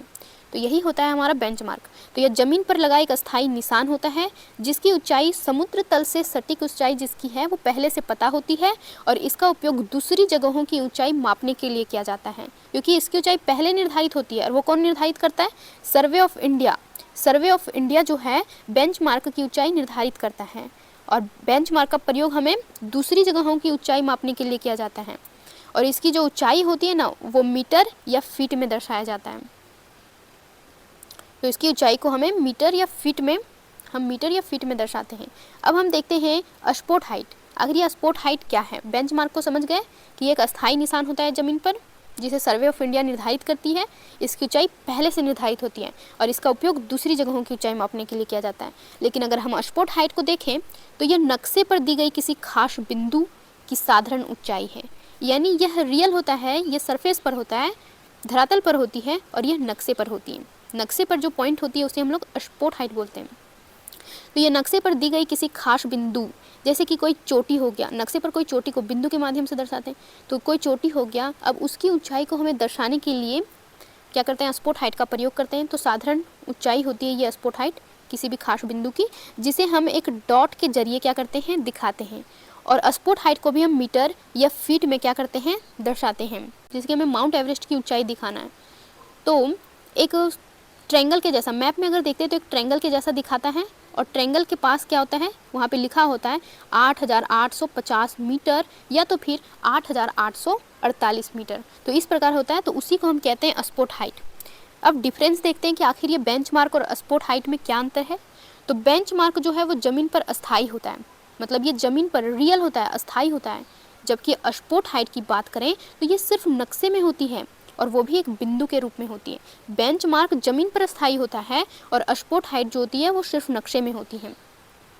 एग्जाम्पल के लिए अगर देखा जाए तो रेलवे स्टेशन की दीवार पर लिखा गया जो नंबर होता है बेंचमार्क है। रेलवे स्टेशन की दीवार पर लिखा गया जो नंबर होता है वो बेंचमार्क होता है, यानी कि वहाँ पे सर्वे ऑफ इंडिया निर्धारित करता है कि यह रेलवे स्टेशन जो है वो समुद्र तल से इतनी ऊंचाई पर स्थित है। अब इसके हिसाब से, इस बेंचमार्क के हिसाब से आसपास की जितनी भी ऊंचाइयाँ हैं उन सभी ऊंचाइयों को हम निर्धारित कर सकते हैं। और स्कूल के, और अगर स्पॉट हाइट की बात करें तो स्कूल की किताब के नक्शे, यानी कि जो हमारा एटलस होता है, नक्शे जो होते हैं, एटलस जो होते हैं, उसमें पहाड़ के ऊपर लिखा नंबर स्पॉट हाइट होता है। जैसे कि अभी हम बताए थे कि त्रिभुज के जैसी चोटी दिखाई जाती है और उसके ऊपर जो नंबर दिखाया जाता है उसे ही हम लोग स्पॉट हाइट बोलते हैं। तो एक ज्योग्राफी स्टूडेंट होने के नाते ये जो वर्ड्स हैं इन सब के बारे में हमें अच्छे से जानना पड़ेगा, जैसे कि बेंचमार्क और स्पॉट हाइट, ये इंपॉर्टेंट वर्ड्स हैं, इन्हें कभी भी पूछा जा सकता है एक जनरल नॉलेज के हिसाब से। अब हमारा नेक्स्ट क्वेश्चन है अल्टीमेट्री शब्द का क्या अर्थ है। तो समुद्र तल से ऊंचाई मापने की जो टेक्निक होती है या जो प्रोसेस होता है उसे हम अल्टीमेट्री कहते हैं। अब नेक्स्ट क्वेश्चन है कि ग्राफ, यानी कि अल्टीमेट्रिक फ्रीक्वेंसी ग्राफ के एक्स अक्ष यानी कि हॉरिजॉन्टल एक्सिस पर क्या दिखाया जाता है। तो हम अल्टीमेट्रिक फ्रीक्वेंसी ग्राफ के एक्स अक्ष पर आमतौर पर ऊंचाई के वर्गांतराल, जैसे कि 0 से 100 मीटर, 100 से 200 मीटर, ये वर्गांतराल को क्या करते हैं, हम दिखाते हैं। किसमें, तो ये अल्टीमेट्रिक फ्रीक्वेंसी ग्राफ के एक्स एक्सिस पर। और नेक्स्ट क्वेश्चन है कि ग्राफ के वाई अक्ष यानी कि वर्टिकल एक्सिस पर क्या दिखाया जाता है। तो वाई एक्सिस पर ऊंचाई की आवृत्ति यानी कि फ्रीक्वेंसी, तो आवृत्ति या तो फिर आवृत्ति प्रतिशत दिखाया जाता है, यानी कि वाई एक्सिस पर हमें ऊंचाई की आवृत्ति दिखाई जाती है और एक्स एक्सिस पर हमें वर्गांतराल दिखाया जाता है। किसका, तो ऊंचाइयों के बीच जो वर्गांतराल है उन्हें हम एक्स एक्सिस में दिखाते हैं और वाई एक्सिस पर हम क्या दर्शाते हैं, तो ऊंचाई की आवृत्ति या आवृत्ति का प्रतिशत दिखाया जाता है। तो ये दोनों क्वेश्चंस जो है वो बहुत ही इंपॉर्टेंट है। ये पूछा जा सकता है कि अल्टीमेट्रिक फ्रीक्वेंसी ग्राफ के एक्स एक्सिस पर क्या दर्शाया जाता है और उसके वाई एक्सिस पर क्या दर्शाया जाता है। तो तुरंत ही जवाब दे देना है कि एक्स एक्सिस पर क्या दिखाते हैं और वाई एक्सिस पर क्या दिखाते हैं। अब नेक्स्ट क्वेश्चन में आते हैं कि क्या इस ग्राफ में दंडों यानी कि बार्स के बीच जगह छोड़ी जाती है। तो नहीं, हम अल्टीमेट्रिक फ्रीक्वेंसी ग्राफ में बीच में स्पेस, बार दंडों के बीच में स्पेस नहीं छोड़ते, चूँकि यह एक सतत वितरण यानी कि कंटिन्यूअस डिस्ट्रीब्यूशन है, इसलिए दंडों के बीच की रेखाएं जुड़ी होती है, जिससे यह एक हिस्टोग्राम जैसा दिखता है। अब आप लोग जानते हैं कि ये हिस्टोग्राम क्या होता है, नहीं, तो देखते हैं कि आगे की हिस्टोग्राम का डायग्राम कैसे होता है। तो ये रहा हिस्टोग्राम का मैप, ये हिस्टोग्राम है जिसमें जो दंडें होती है, जो बार्स होते हैं वो आपस में क्या होते हैं, जुड़े हुए होते हैं, बीच में स्पेस नहीं होता है, तो इसी को हम कहते हैं हिस्टोग्राम। और अल्टीमेट्रिक फ्रीक्वेंसी ग्राफ भी है, कुछ इसी टाइप में दिखता है, यानी कि हिस्टोग्राम जैसा ही दिखता है। तो यदि हमें पूछ दिया जाएगा कि क्या इसमें दंडों के बीच गैपिंग होता है, तो हमें नहीं बताना है, और रीजन पूछे तो बताना है, क्योंकि ये एक सतत वितरण होता है, ठीक ना, एक कंटिन्यूअस डिस्ट्रीब्यूशन होता है, इसलिए दंडों के बीच हम लोग दंडों के बीच की रेखाएं जो होती है वो जुड़ी रहती हैं, जिससे वो क्या दिखती है, हिस्टोग्राम जैसा दिखती है। अब नेक्स्ट क्वेश्चन है कि हिस्टोग्राम और फ्रीक्वेंसी ग्राफ में क्या अंतर है। तो हिस्टोग्राम और फ्रीक्वेंसी ग्राफ, तो हिस्टोग्राम में जो बार होते हैं, जो दंड होते हैं, वो आपस में जुड़े हुए होते हैं। अभी जैसे कि हम देखें पीछे डायग्राम में कि जो हिस्टोग्राम में जो बार्स थे वो आपस में जुड़े हुए थे, बीच में बिल्कुल गैपिंग नहीं था।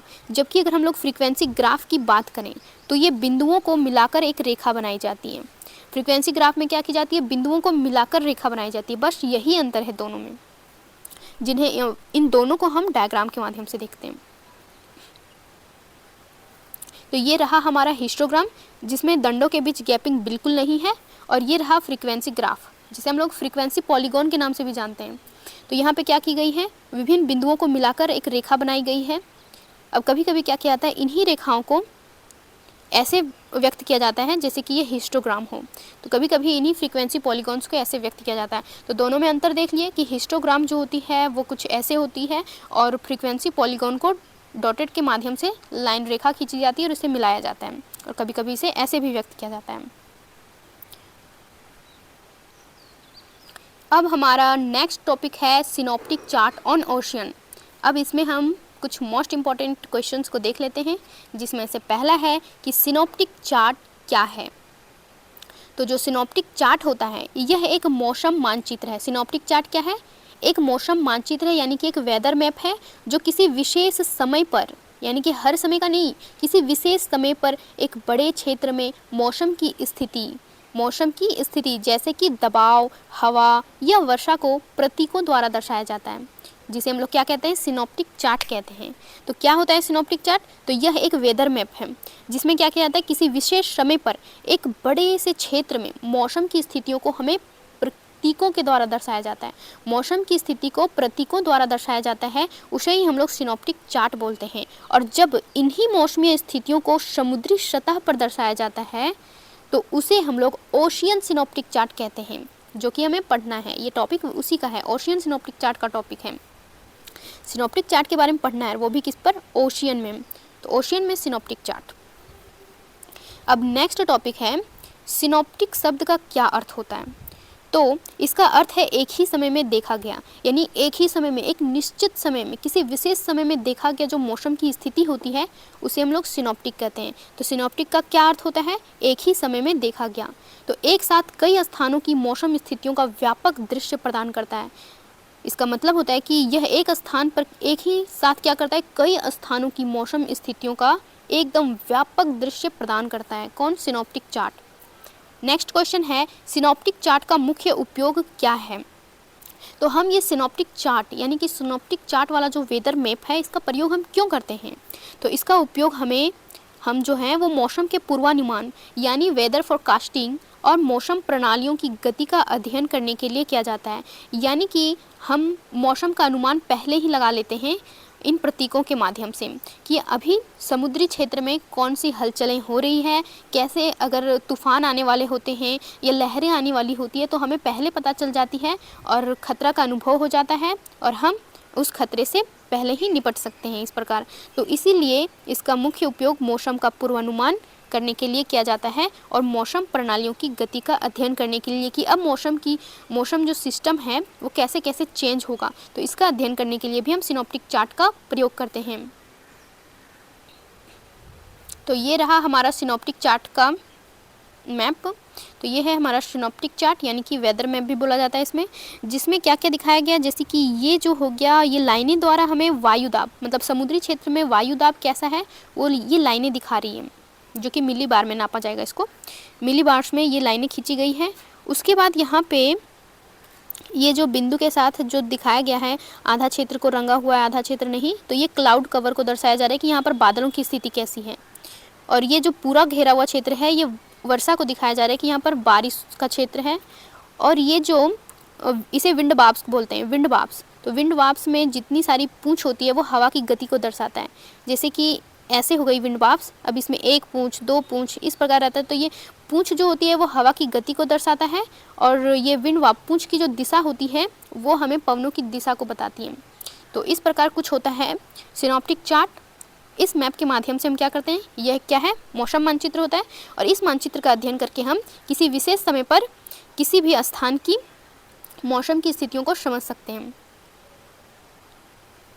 अब नेक्स्ट क्वेश्चन है हमारा कि भारत में ये जो चार्ट है वो कौन जारी करता है? तो भारतीय मौसम विज्ञान विभाग यानी कि इंडियन मेट्रोलॉजिकल डिपार्टमेंट। तो इंडियन मेट्रोलॉजिकल डिपार्टमेंट जिसका मुख्यालय कहाँ पे है? न्यू दिल्ली, नई दिल्ली में इसका मुख्यालय है। तो भारत में जो ये सिनॉप्टिक चार्ट है वो कौन जारी करता है? तो आईएमडी, और आईएमडी का मुख्यालय पूछा जाए तो वो न्यू दिल्ली है।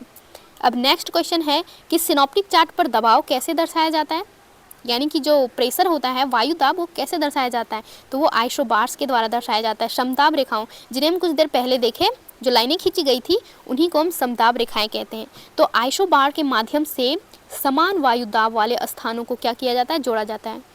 अब हम पीछे कुछ समय पहले बताए थे कि समान लवणता वाले स्थानों को, तो समान लवणता वाले क्षेत्र को जोड़ने वाली रेखा किस नाम से जानी जाती है? तो वो आइसोहेलाइन के नाम से जानी जाती है। और समान वायु दाब वाले स्थानों को जोड़ने वाली जो रेखा होती है वो आइसोबार्स के नाम से जानी जाती है। अब नेक्स्ट क्वेश्चन है कि चार्ट पर एच और एल क्या दर्शाते हैं? अगर उस चार्ट पर, मतलब उस वेदर चार्ट या उस वेदर मैप में एच कहीं लिखा हुआ है, कहीं एल लिखा हुआ है, तो आखिर इसका मतलब होता क्या है? तो एच और L high pressure and low pressure को दर्शाते हैं। एच से हाई प्रेशर और एल से लो प्रेशर। अब हवा की गति और दिशा कैसे दिखाई जाती है? तो उसे हम विंड वाप्स यानी कि विंड वाप्स के माध्यम से दिखाते हैं। बार्ब की पूंछ, और ये इसमें जो बार्ब की पूंछ है वो हवा की दिशा बताती है। बार्ब की पूंछ जो होती है वो हवा की दिशा बताती है, और उस पर लगे जो पंख यानी कि फीदर्स होते हैं वो हवा की गति को दर्शाते हैं। उस पर जो लगे फीदर्स होते हैं वो हवा की गति को दर्शाते हैं। जैसे कि अभी हम मैप के माध्यम से देखते हैं, यही हो गया हमारा विंड वाप्स, ये है विंड वाप्स। अब इसी को अगर हम सिनॉप्टिक मैप में, सिनॉप्टिक चार्ट में देखें, तो जैसे कि ये वाला क्षेत्र हो गया, ये वाला हो गया, तो यहाँ पे ये जो गोल बिंदु है,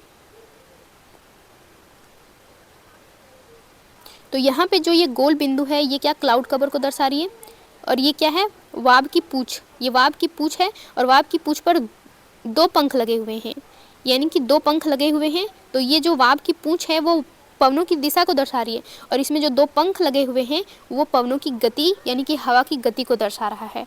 और जो यहाँ पे लाइन खींची गई है ऐसे, इसे हम लोग आइसोबार के नाम से जानते हैं। और यहाँ पे जैसे कि 996 मिलीबार, ये मिलीबार में मापा जाता है ना वायु दाब को, तो ये सारे जो है वो मिलीबार्स में हैं। जैसे कि ये 1004 मिलीबार्स वाली क्षेत्रों को, मतलब वायु दाब वाले क्षेत्रों को क्या करती है? घेरती है ये रेखाएं, यानी कि समान दाब वाली क्षेत्रों को ये रेखाएं जो है वो घेर रही हैं। तो ये मैप में मिलीबार्स दिखाया गया है, विंड वाप्स दिखाया गया है, और ये पूरा जो मैप होता है इसे हम किस नाम से जानते हैं? सिनॉप्टिक चार्ट के नाम से जानते हैं, जो एक प्रकार का वेदर मैप होता है। अब नेक्स्ट क्वेश्चन है कि आइसोबार्स के पास होना क्या दर्शाता है? अगर आइसोबार्स की जो रेखाएं खींची गई थी, अगर ये बहुत पास हुई तो इसका मतलब क्या है? तो इसका मतलब है कि बहुत तेज हवाएं हैं, यानी कि यहाँ पे 1004 मिलीबार है, यहाँ पे 1020 मिलीबार है, 1030 मिलीबार है। तो ये जो रेखाएं हैं पास यानी कि जो आइसोबार्स पास खींची गई है, तो ये दर्शाती है कि यहाँ पे बहुत तेज हवाएं हैं, यानी कि जब वायु दाब में भिन्नता पाई जाएगी तो पवनें एक से दूसरे क्षेत्र में क्या होती है? प्रवाहित होती है, वो भी बहुत तेजी से। तो यानी कि यहाँ पे बहुत तेज हवाएं चलती है, यही आइसोबार का पास होना दर्शाता है। अब नेक्स्ट क्वेश्चन की ओर बढ़ते हैं। नेक्स्ट क्वेश्चन है हमारा, सिनॉप्टिक चार्ट पर चक्रवात को कैसे पहचानेंगे? कि वहाँ पे साइक्लोन उठ रहा है, वहाँ पे चक्रवात की स्थिति आने वाली है, तो देखा जाता है ना सिनॉप्टिक चार्ट के माध्यम से कि कहाँ पे चक्रवात आने वाला है, कहाँ पे शांत क्षेत्र है। तो सिनॉप्टिक चार्ट के माध्यम से हम चक्रवात को देखते हैं संकेंद्रित बंद आइसोबार रेखाओं से, यानी कि जो बंद आइसोबार रेखाएं होती है, और जैसे कि अगर वो आइसोबार वाली रेखा के बीच में एल लिखा होगा यानी कि लो प्रेशर, तो लो प्रेशर जिस क्षेत्र के केंद्र में रहता है तो वहाँ पर चक्रवात की स्थिति पैदा होती है। तो संकेंद्रित बंद आइसोबार द्वारा जहाँ केंद्र में सबसे कम दबाव यानी कि एल होता है, तो हम सिनॉप्टिक चार्ट में उस क्षेत्र को देखकर पता कर सकते हैं कि वहाँ पर चक्रवात की स्थिति पैदा होने वाली है। जैसे कि ये हो गया, तो ये जो क्षेत्र है वो आइसोबार के द्वारा घेरा गया है और इसके बीच में एल लिखा गया है, यानी कि संकेंद्रित क्षेत्र होता है। ये आइसोबार के द्वारा घेरा गया जो क्षेत्र है ये एक संकेंद्रित क्षेत्र होता है जहाँ पे लो प्रेशर पाया जाता है, और ये हमें चक्रवात की स्थिति को बताता है कि यहाँ पे चक्रवात आने वाली है या चक्रवात की स्थिति पैदा हो गई है यहाँ पे। अब नेक्स्ट क्वेश्चन है हमारा कि ओशियन सिनॉप्टिक चार्ट सामान्य स्थल चार्ट से कैसे भिन्न होता है। यानी कि जो सिनॉप्टिक चार्ट होता है वो एक समुद्र के लिए बनाया जाता है, तो एक स्थल के लिए बनाया जाता है। तो समुद्र के लिए बनाया गया जो सिनॉप्टिक चार्ट होता है वो स्थल के चार्ट से कैसे भिन्न होता है। तो स्थल चार्ट के विपरीत जो समुद्र का चार्ट होता है वो विशेष रूप से समुद्री डेटा, जैसे कि लहरों की ऊंचाई कितनी है वहाँ पे, समुद्र की सतह का तापमान यानी कि सी सरफेस टेम्परेचर SST, और नौवहन संबंधी चेतावनियों पर केंद्रित होती हैं। तो ओशियन सिनॉप्टिक चार्ट क्या होती है, इन सब बातों पर केंद्रित होती है, यानी कि लहरों की ऊंचाई को बताती है, SST को बताती है और नौवहन संबंधी चेतावनियाँ देती हैं। तो ओशियन सिनॉप्टिक चार्ट इस प्रकार क्या होती है, स्थल चार्ट से अलग होता है। अब नेक्स्ट क्वेश्चन है कि ओशियन सिनॉप्टिक चार्ट का मुख्य उपयोगकर्ता कौन होता है। यानी कि जो ओशियन सिनॉप्टिक चार्ट है इसका उपयोग कौन करता है। तो इसका उपयोग ऑब्वियसली ये नाविक ही करेंगे। नाविक हो गए, नौसेना हो गया, मछुआरे हो गए और तटीय प्रबंधन विभाग। तो तटीय प्रबंधन विभाग, मछुआरों, नौसेना और नाविकों द्वारा क्या किया जाता है, ओशियन सिनॉप्टिक चार्ट का उपयोग किया जाता है। नेक्स्ट क्वेश्चन है SST का क्या अर्थ है और इसे चार्ट पर क्यों दिखाया जाता है। SST मतलब होता है सी सरफेस टेम्परेचर, और यह चक्रवातों के बनने और समुद्री धाराओं की गति को समझने के लिए महत्वपूर्ण होता है। हमें देखना पड़ता है, चक्रवात को समझने के लिए हमें देखना पड़ेगा। चक्रवात तभी आते हैं जब, जैसे कि चक्रवात का उठने का जो वो कारण है वो 26.5 डिग्री सेल्सियस से अगर टेम्परेचर अधिक हो जाता है तब वहाँ पे चक्रवात की स्थिति पैदा होती है। तो हमें देखना पड़ता है सी सरफेस टेम्परेचर को, और इसी से हमें पता चलता है कि चक्रवात बनने वाली है या नहीं, और समुद्री धाराओं की गति भी पता चलती है इसी से। तो सी सरफेस टेम्परेचर जो है इसीलिए चार्ट में दिखाया जाता है। नेक्स्ट क्वेश्चन है समुद्र पर लो प्रेशर के केंद्र को क्या कहा जाता है। तो इसे हम लोग लो प्रेशर के केंद्र को डिप्रेशन या ट्रॉपिकल साइक्लोन का शुरुआती चरण माना जाता है। तो लो प्रेशर के केंद्र को क्या माना जाता है, तो डिप्रेशन या ट्रॉपिकल साइक्लोन की शुरुआती चरण माना जाता है। जहाँ पे लो प्रेशर का केंद्र बन गया मतलब समझो वहाँ पे साइक्लोन आने वाला है। अब नेक्स्ट क्वेश्चन पूछा जा सकता है कि चार्ट पर जो ये ट्रफ है यानी कि गर्त वो क्या होता है। यानी कि सिनॉप्टिक चार्ट पर ट्रफ क्या होता है। तो जो ट्रफ है वो कम दबाव का एक लंबा सा क्षेत्र होता है जो अक्सर खराब मौसम और बारिश का संकेत देता है। मतलब कि यह जो है वो कम दबाव वाला क्षेत्र होता है। जैसे कि ये एक लंबा सा क्षेत्र हो गया जो लो प्रेशर से घिरा हुआ है, ये भी एक लंबा सा क्षेत्र हो गया जो हाई प्रेशर, तो हाई प्रेशर नहीं, लो प्रेशर वाला क्षेत्र। तो ये जो क्षेत्र हो गया वो ट्रफ के नाम से जाना जाता है, जहाँ पे क्या होती है बारिश का संकेत, जहाँ पे बारिश होने की संभावना होती है और ख़राब मौसम की संभावना होती है। अब नेक्स्ट टॉपिक है, नेक्स्ट क्वेश्चन है समुद्री चार्ट नौवहन में कैसे मदद करती है। यानी कि नेविगेशन में कैसे मदद करती है ये समुद्री चार्ट। तो यह जहाज़ों को क्या करती है, तूफान वाले क्षेत्रों से बचने और सुरक्षित रास्ता चुनने में मदद करती है। यानी कि जिस क्षेत्र में अगर जैसे कि यहाँ पे लो प्रेशर का एरिया हो गया और समुद्री जहाज़ यहाँ से गुजरने वाली है, तो वो चार्ट देखकर पता कर लेती है कि ये लो प्रेशर एरिया है और यहाँ पर साइक्लोन आने ही वाला होगा या साइक्लोन की स्थिति वहाँ पे होगी। तो जो समुद्री जहाज़ें होती है वो उन क्षेत्रों में जहाज़ को पार ना करके इसका रूट मोड़ देती है और दूसरे ओर चली जाती है, यानी कि सुरक्षित रास्ता चुन लेती है। तो ये नेविगेशन में इस प्रकार ये सिनॉप्टिक चार्ट क्या करता है, हेल्प करता है, यानी कि तूफानी वाले क्षेत्रों से बचाता है और सुरक्षित रास्ता चुनने में मदद करता है। कौन, सिनॉप्टिक चार्ट नौवहन में इस प्रकार मदद करता है। अब हम अपने सिलेबस के सबसे लास्ट टॉपिक, पांचवा टॉपिक जो था interpretation and naming of cyclones and cyclones scale, तो सबसे लास्ट टॉपिक में आ गए हैं। ये एक बहुत ही मोस्ट इम्पॉर्टेंट टॉपिक है। तो इसमें देखते हैं इम्पॉर्टेंट क्वेश्चन को। तो पहला क्वेश्चन है चक्रवात यानी कि साइक्लोन क्या है। तो चक्रवात जो है वो एक निम्न दाब का क्षेत्र होता है जिसके चारों ओर बहुत ही शक्तिशाली और विनाशकारी हवाएं घुमावदार रूप में चलती हैं। और ये जो चक्रवात है तो उत्तरी गोलार्ध में ये हवाएं जो होती है वो घड़ी की सुई के विपरीत यानी कि एंटी क्लॉकवाइज, और दक्षिणी गोलार्ध में घड़ी की सुई के अनुकूल दिशा में चलती है। तो चक्रवात क्या है, चक्रवात जो होता है वो एक निम्न दाब का क्षेत्र होता है, यानी कि यहाँ पे लो प्रेशर हो गया, समुद्र के किसी क्षेत्र में क्या हो जाता है, लो प्रेशर हो जाता है। और इस लो प्रेशर जहाँ पे होता है, लो प्रेशर कैसे होता है, जब वहाँ का वायु गर्म हो जाता है, और गर्म होने के कारण क्या होता है, वो ऊपर की ओर जाने लगता है। जब गर्म होकर वहाँ से वायु ऊपर चला जाता है तो वह प्लेस जो है वो खाली हो जाता है, और इस स्थान को भरने के लिए चारों तरफ से क्या होती है, हाई प्रेशर वाली हवाएं दौड़ लगाती हैं। जब ये चारों तरफ से जो हवाएं हाई प्रेशर वाली आती है, जिसके कारण क्या होता है, ना तो ये इस प्लेस को भर पाती है, बल्कि ये क्या होती है, घूमने लगती है चारों तरफ, और घूमते घूमते ये ऊपर की ओर चली जाती है। तो इस प्रकार क्या है, चक्रवात आता है, और ये लो प्रेशर का क्षेत्र होता है चक्रवात। और ये जो हवाएं होती हैं वो बहुत ही शक्तिशाली और विनाशकारी होती हैं, और ये घुमावदार रूप में घूमते रहती है। तो चक्रवात ऐसा होता है। और यही चक्रवात जो है वो उत्तरी गोलार्ध में क्या होती है, घड़ी के सुई के विपरीत, यानी कि इस डायरेक्शन में, घड़ी के सुई के विपरीत, यानी कि चक्रवात इस डायरेक्शन में आती है, इस डायरेक्शन में आती है। और वही देखा जाए कि दक्षिणी गोलार्ध में तो चक्रवात जो होती है वो घड़ी के सुई के अनुकूल, यानी कि घड़ी की सुइयाँ कैसे घूमती है, ऐसे करके, तो वहाँ पे चक्रवात कुछ ऐसे आती है, यानी कि घड़ी के सुई के अनुकूल। अब नेक्स्ट क्वेश्चन देखते हैं कि चक्रवात की आँख यानी आई ऑफ द साइक्लोन क्या है। तो चक्रवात के बिल्कुल केंद्र का जो शांत क्षेत्र होता है, जहाँ पे हवा का दबाव सबसे कम होता है और मौसम बिल्कुल साफ रहता है, तो उस क्षेत्र को क्या कहते हैं, चक्रवात की आँख। जैसे कि ये कोई चक्रवात है, और चक्रवात का जो ये केंद्र है, ये जो केंद्र है, यही हमारा चक्रवात का आँख कहलाता है। ये कैसा क्षेत्र होता है, एकदम लो प्रेशर वाला एरिया होता है, ये एकदम लो प्रेशर वाला एरिया होता है, और यहाँ पे मौसम बिल्कुल शांत होता है। तो इस एरिया को क्या कहा जाता है, चक्रवात की आँख यानी आई ऑफ द साइक्लोन कहा जाता है।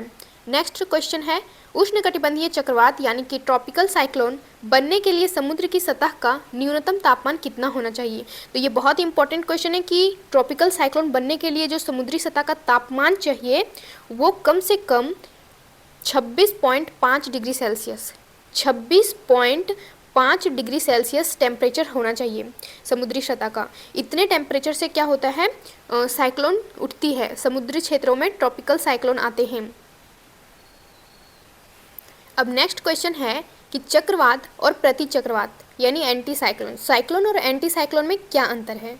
तो देखते हैं कि चक्रवात के केंद्र में क्या होता है, निम्न दाब, यानी चक्रवात के केंद्र में लो प्रेशर होता है और हवाएं जो होती है वो अंदर की ओर आती है। यहाँ पे चक्रवात में हवाएं अंदर की ओर आती हैं, जबकि प्रति चक्रवात के केंद्र में क्या होता है, उच्च दाब होता है, यानी कि हाई प्रेशर होती है, और हवाएं यहाँ पे क्या होती है, बाहर की ओर जाती है, यानी कि हाई प्रेशर से लो प्रेशर की ओर जाती है, इसलिए बाहर जाती है। और चक्रवात के केंद्र में क्या होता है, लो प्रेशर होता है, जिस वजह से हवाएं चारों ओर से भरने के लिए आती है, और ये बाहर से अंदर की ओर आती है चक्रवात में हवाएं। तो इसे हम फिगर के माध्यम से देखते हैं। इस फिगर के माध्यम से अगर हम देखेंगे तो हमें अच्छा से समझ में आ जाएगा। ये है एंटी साइक्लोन और ये है साइक्लोन। एंटी साइक्लोन में हवाएं जो होती है वो नीचे बैठती हैं, यानी हाई प्रेशर होने के कारण जो हवाएं जो होती है वो भारी होकर क्या होती है, नीचे बैठने लगती हैं, जिसकी वजह से जो हवाएं हैं यहाँ पर दबाव पड़ता है और ये अपने चारों ओर भागना क्या कर देती है, शुरू कर देती हैं। तो ये हवाएं जो होती है वो अपने चारों ओर भागना शुरू कर देती हैं। क्या है, यहाँ पर केंद्र में, एंटी साइक्लोन के केंद्र में हाई प्रेशर का एरिया होता है, और ये क्या होती है, अपने चारों ओर ये हवाएं भागना शुरू कर देती हैं। अब देखा जाए एंटी साइक्लोन में, तो एंटी साइक्लोन तो नदर्न हेमिस्फीयर में जो एंटी साइक्लोन होता है वो क्लॉकवाइज होता है। नदर्न हेमिस्फीयर में, उत्तरी गोलार्ध में क्या होता है, एंटी साइक्लोन क्लॉकवाइज होती है, और वही सदर्न हेमिस्फीयर में अगर हम देखें तो ये एंटी साइक्लोन जो होता है वो एंटी क्लॉकवाइज होता है, यानी कि ये इधर से घूम रही है। तो ये एंटी क्लॉकवाइज में चक्कर काटती है ये हवाएं। और जिस क्षेत्र में एंटी साइक्लोन आता है तो वहाँ पे क्या होता है, उस क्षेत्र में मौसम बिल्कुल साफ़ होता है, मौसम बिल्कुल साफ़, आसमान बिल्कुल साफ़ होती है और मौसम शांत होता है। लेकिन वहीं अगर हम देखें एंटी साइक्लोन में, नहीं साइक्लोन में अगर देखें तो साइक्लोन वाले एरिया में क्या होता है, वहाँ पे घना बादल छाया रहता है और भारी वर्षा होती है इस क्षेत्र में, और तेज़ तूफान चलता है। यानी कि यहाँ पे मौसम शांत होता है एंटी साइक्लोन के क्षेत्र में, वहीं देखा जाए तो साइक्लोन एरिया में घने बादल होते हैं और भारी वर्षा होती है और तेज़ हवाएं चलती है साइक्लोन एरिया में। तो साइक्लोन एरिया में क्या होता है, केंद्र में लो प्रेशर होता है, केंद्र में क्या होती है, लो प्रेशर। जैसे कि यहाँ पे लो प्रेशर हुई, हवाएं हल्की हो जाती है, और हवाएं हल्की होकर क्या होती है, ऊपर उठना शुरू कर देती हैं, और ऊपर उठने के क्रम में फिर क्या होती है, हवाएं ऊपर जाकर ठंडी होती है, ठंडी होने के बाद इनमें संघनन की क्रिया होती है और ये बादल बन जाते हैं। उसके बाद भारी मात्रा में क्या करते हैं, वर्षा करवाते हैं। और साइक्लोन में क्या होता है, बीच में लो प्रेशर होता है, जिसके कारण यहाँ पे हवाएं क्या होती है, बाहर से अंदर की ओर दौड़ लगाती हैं, यानी कि हाई प्रेशर वाली हवाएं जो होती है वो इस लो प्रेशर एरिया को भरने के लिए दौड़ लगाती है चारों तरफ से आकर, और जब चारों तरफ से आती है तो ये हवाएं क्या होती है, इस लो प्रेशर के चारों ओर चक्कर काटना शुरू कर देती है। यानी कि यहाँ पे हवाएं जो होती है वो बाहर से अंदर की ओर आती है साइक्लोन में, और एंटी साइक्लोन में देखा जाए तो अंदर से हवाएं बाहर की ओर जाती हैं, अंदर से बाहर की ओर जाती हैं। और साइक्लोन में देखा जाए तो हवाएं जो होती है वो बाहर से अंदर की ओर आती हैं। सारी हवाएं जो होती है इस क्षेत्र में लो प्रेशर एरिया में बाहर से अंदर की ओर दौड़ लगाती हैं। और यही देखा जाए नदर्न हेमिस्फीयर में साइक्लोन जो होता है, जो हवाएं होती है, हवाओं की दिशा, तो नदर्न हेमिस्फीयर में साइक्लोन में ये होती है एंटी क्लॉकवाइज, यानी एंटी क्लॉकवाइज में घूमती है ये हवाएं। और वही अगर हम दक्षिणी गोलार्ध में देखें यानी कि सदर्न हेमिस्फीयर में देखें तो जो ये हवाएं हैं वो क्लॉकवाइज घूमती है। ये हवाएं क्या करती है, क्लॉकवाइज घूमती है, और ये चारों तरफ से अंदर की ओर आती हैं लो प्रेशर एरिया को भरने के लिए।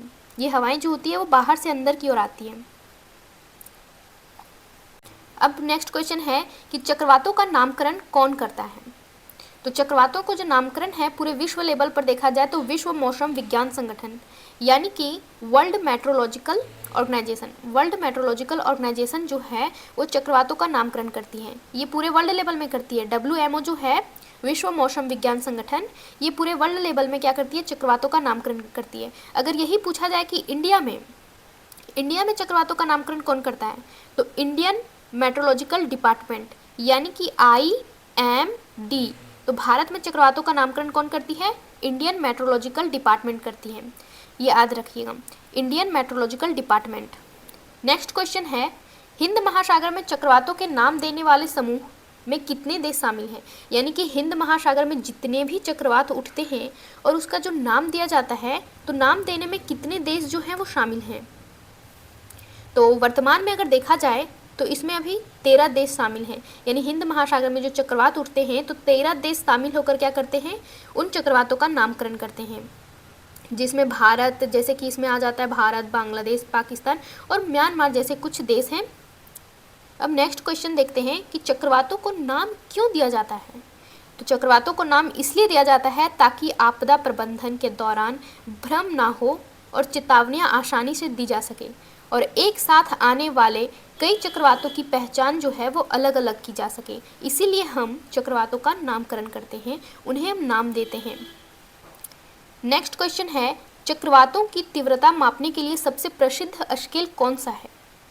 तो अगर देखा जाए तो वर्ल्ड लेवल में चक्रवातों को नापने के लिए, उसकी तीव्रता को मापने के लिए कौन सा स्केल का प्रयोग किया जाता है, तो सफिर सिम्पसन स्केल का प्रयोग किया जाता है। ये मुख्य रूप से अमेरिका का स्केल है। अमेरिका जो होता है वो इसी स्केल का प्रयोग करता है, और वर्ल्ड लेवल में भी सफिर सिम्पसन स्केल का ही प्रयोग किया जाता है। अब नेक्स्ट क्वेश्चन पूछा जा सकता है कि ये जो सफिर सिम्पसन स्केल है इसमें कितनी श्रेणियां होती है, यानी कि कितने कैटेगरीज में साइक्लोन को क्या किया जाता है, मापा जाता है। तो इसमें 5 कैटेगरियाँ होती है, 1 से लेकर 5 तक कैटेगरी वाइज साइक्लोन को, इसमें साइक्लोन की तीव्रता को बांटा गया है, जिसमें से जो 5वीं श्रेणी में जो साइक्लोन आती है वो सबसे विनाशकारी और सबसे तीव्र होती है। 5वीं कैटेगरी में जो आती है साइक्लोन वो सबसे विनाशकारी होती है। तो सफिर सिम्पसन स्केल के अनुसार साइक्लोन की तीव्रता को क्या किया गया है, 5 श्रेणियों में बांटा गया है। अब नेक्स्ट क्वेश्चन है कि भारत चक्रवातों को किन श्रेणियों में वर्गीकृत करता है। तो भारत में भी चक्रवातों को क्या किया जाता है, निम्न श्रेणियों में बांटा जाता है। और ये कौन बांटता है, तो ये IMD बांटता है, यानी कि इंडियन मेट्रोलॉजिकल डिपार्टमेंट के द्वारा बांटा जाता है। तो किन श्रेणियों में बांटा गया है, तो टोटल 5 श्रेणियों में बांटा गया है, जिसमें से पहला है डिप्रेशन, दूसरा है डीप डिप्रेशन, तीसरा है चक्रवाती तूफान, और चौथा है गंभीर चक्रवाती तूफान, और 5वां है सुपर साइक्लोन। जिसमें से जो सुपर साइक्लोन होता है वो सबसे डेंजरस होता है, जो कि उड़ीसा के तट पर आया भी था सुपर साइक्लोन। तो ये जो सुपर साइक्लोन है वो किसे कहते हैं, सुपर साइक्लोन। तो ये सुपर साइक्लोन तो सबसे डेंजरस होता है, और इसमें हवा की जो गति होती है वो 222 किलोमीटर पर घंटा होती है। यानी कि प्रत्येक घंटा में जो हवा होती है वो कितनी गति तय करती है, तो 222 किलोमीटर या उससे भी अधिक हवा तेज चलती है, उससे भी हवा की तीव्रता क्या होती है, अधिक होती है, 222 किलोमीटर या उससे भी अधिक। तो ये है सुपर साइक्लोन, और ये बहुत ही खतरनाक साइक्लोन है सुपर साइक्लोन। अब नेक्स्ट क्वेश्चन है कि चक्रवात की तीव्रता किस यंत्र से मापी जाती है। तो यंत्र का नाम यदि पूछा जाए कि चक्रवात की तीव्रता किस यंत्र से मापी जाती है, तो उस यंत्र का नाम है एनीमोमीटर। क्या नाम है, एनीमोमीटर से चक्रवात को मापा जाता है, ये यंत्र का नाम है। लेकिन अगर पैमाना पूछे कि किस स्केल या किस पैमाने से चक्रवात की तीव्रता को मापी जाती है, तो हमें बताना है उस पैमाने का नाम, जिसका नाम है सैफिर सिम्पसन स्केल। यंत्र हो गया एनीमोमीटर और पैमाना हो गया सैफिर सिम्पसन स्केल। ठीक है, अब नेक्स्ट में हम लोग देखते हैं कि चक्रवात की लैंडफॉल प्रक्रिया क्या है। चक्रवात की लैंडफॉल प्रक्रिया क्या है? जब चक्रवात का केंद्र समुद्र से निकलकर जमीन से टकराता है, यानी कि तटीय क्षेत्र से जब टकराता है, सागर से आकर जब ये चक्रवात तटीय क्षेत्र से टकराती है तो उसे हम लैंडफॉल कहते हैं। उसे ही क्या कहते हैं? लैंडफॉल कहते हैं। अब हमें ये भी पूछा जा सकता है कि स्टॉर्म सर्ज, ये सब ना साइक्लोन के कुछ इंपॉर्टेंट, साइक्लोन पढ़ेंगे तो उसमें कुछ इंपॉर्टेंट वर्ड्स आते हैं जिसका मीनिंग हमें जानना चाहिए। तो उसमें से यही है एक स्टॉर्म सर्ज। तो ये आखिर ये स्टॉर्म सर्ज है क्या? तो चक्रवात के कारण समुद्र के पानी का असामान्य रूप से ऊंचा उठकर तटों पर घुस आना ही क्या कहलाता है? इस प्रक्रिया को ही क्या कहते हैं? स्टॉर्म सर्ज कहते हैं। अब हम नेक्स्ट क्वेश्चन देखते हैं कि चक्रवात की चेतावनी के लिए भारत में कौन सा रंग कोड यानी कि कलर कोड उपयोग होता है? तो ऐसे 3 कलर हैं जिनका प्रयोग चक्रवात की चेतावनी देने के लिए किया जाता है, जिसमें से पहला है पीला कलर, दूसरा है नारंगी और तीसरा है लाल कलर। तो पीला कलर का प्रयोग सावधान रहने के लिए किया जाता है। बताया जाता है पीले रंग के माध्यम से कि सावधान रहो, चक्रवात आने वाली है। और दूसरा जो नारंगी है वो बताती है कि तैयार रहें, लगभग चक्रवात आने ही वाली है, तैयार रहें। और लाल बताता है कि चक्रवात आ चुकी है और कार्यवाही शुरू कर दें, यानी कि एक्शन लें।